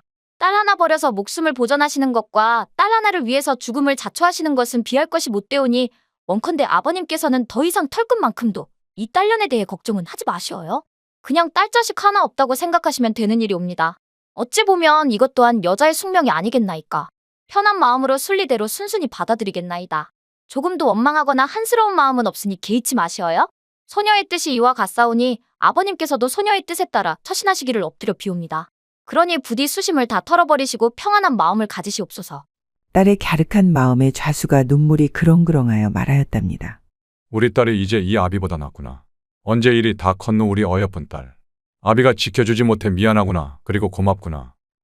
그날 이후 수심에 쌓여 탄식하는 집안 사람들과 달리 그녀만이 고요히 동요함 없는 얼굴로 태연히 웃으며 말하는데 그 모습이 평소와 다를 것이 전혀 없었죠. 그렇게 날이 가고 얼마 뒤 순시를 하던 한명회가 드디어 선천에 당도하였는데 어김없이 선천좌수를 불러 명하는 것이 아니겠습니까? 일전에 말한 대로 준비는 다 되었느냐? 내일 데리러 갈 것이니 딸을 단장시키고 기다리도록 하거라. 네. 만반의 준비를 하도록 하겠나이다. 그렇게 좌수는 집에 돌아와 분주히 혼례 준비를 하고 있었죠. 그런데 이를 지켜보던 그의 딸이 부친에게 간곡한 청을 하나 하지 뭐겠습니까? 아버님, 지금 비록 제가 첩으로 시집을 간다고는 하나 혼례식만큼은 정실과 다름없는 예법으로 치르고 싶사옵니다. 꼭 그렇게 해주시어요. 그래, 알겠느니라. 정실도 부러워할 만큼 예를 갖출 것이니 걱정 말거라. 좌수는 딸의 말대로 어느 하나 빠지는 것 없이 준비하느라 밤을 새도 모자랄 지경이었답니다. 그렇게 날이 새고 다음 날이 되자 약속한 대로 한명회가 좌수의 집으로 행차를 하였죠. 평복 차림에 갓을 쓴 한명회가 좌수의 집에 들어서니 그를 맞이하는 좌수와 가문 사람들이 머리를 조아리며 깍듯이 그를 반겨주었답니다. 그 중에서도 유독 한명회의 눈에 띄는 한 여인이 있었는데 바로 오늘 혼례를 치를 좌수의 딸이었죠. 어허, 절세가인이로다. 소문이 실물을 따라가지 못하였구나. 더하면 더했지 못할 것이 없지 않는가 말일세. 한명회는 속으로 감탄을 금치 못하며 그녀 앞으로 성큼 다가갔답니다. 그녀 역시 앞으로 나와 반절로 그를 맞이하였는데 뭔가 좀 이상한 것이 아니겠습니까? 응당 혼례를 치를 때면 진주부채로 신부의 얼굴을 가리는 것이 예법이지 않겠습니까? 하지만 좌수의 딸은 얼굴을 가리는 대신 양날이 시퍼런 칼을 손에 꼭 움켜쥐고 있는 것이 아니겠습니까? 이에 깜짝 놀란 한명회가 여인에게 그 까닭을 물었답니다. 이보시오. 그대는 어찌하여 진주부채 대신 칼을 손에 꼭 쥐고 있는 것이오? 한명회의 물음에 그녀가 조심스럽게 대답하였답니다. 소녀가 비록 시골의 가난한 가문의 미천한 계집이오나 명색이 사대부 양반이옵니다. 대관절 양반의 소생이 첩으로 들어가는 법도가 어디 있겠나이까. 나라님도 무서워하는 감사께서 그런 저를 첩으로 들이시겠다 하시니 금영을 거역하였다간 멸문지화를 당할 것이 뻔한데 이러지도 저러지도 못하는 제 마음은 오죽이나 원통하겠습니까? 그렇지. 사대부의 딸이 첩이라니 원통하지. 어서 계속 말씀해 보시오. 영감께서 만약 예법에 따라 저를 정실로 맞이하시겠다면 마땅히 죽는 날까지 섬길 것이옵니다. 하지만 저를 첩으로 삼으실 생각이시라면 이 자리에서 자결하려고 하옵니다. 칼을 들고 있는 까닭이 이해되셨나이까? 지금부터 소녀의 생사는 영감의 한마디에 달려있사오니 결정을 내려주옵소서. 그녀의 말에 가문 사람 모두가 놀라 일순간 한명회를 쳐다보았는데 어쩐지 한명회의 낯빛에 묘한 미소가 스며있지 뭐겠습니까? 잠시 후 한명회가 환하게 웃으며 말하였답니다. 내 뜻이 그와 같다면 내 마땅히 정실로 맞이할 것이야. 그렇게 해야지. 감사의 뜻밖의 말에 일순간 모두가 놀라 웅성거리기 시작했는데 그도 그럴 것이 한명회는 평소의 예법을 따르지 않고 자기 마음대로 불법을 행하던 사람이었으니 모두가 놀랄 수밖에 없었죠. 하지만 미인 앞에 장사가 어디 있겠습니까? 한명회 또한 남자인 것을 이미 그녀의 자태와 용모를 보고 첫눈에 반하였던 터라 그녀의 당돌한 청을 수락한 것이었답니다. 여인은 내친김에 감사에게 몇 가지 청을 더 하였답니다. 이왕 제 청을 들어주시기로 하셨으니 몇 가지 청을 더 들어주시어요, 나리. 말해보시오. 내 다 들어드리리다. 그대의 청이라면. 나리, 다시 밖으로 나가셔서 청혼하는 글과 납체 전환 등의 절차를 갖추시고 사무관대를 하신 뒤 혼례를 행하시면 어떠하실는지요?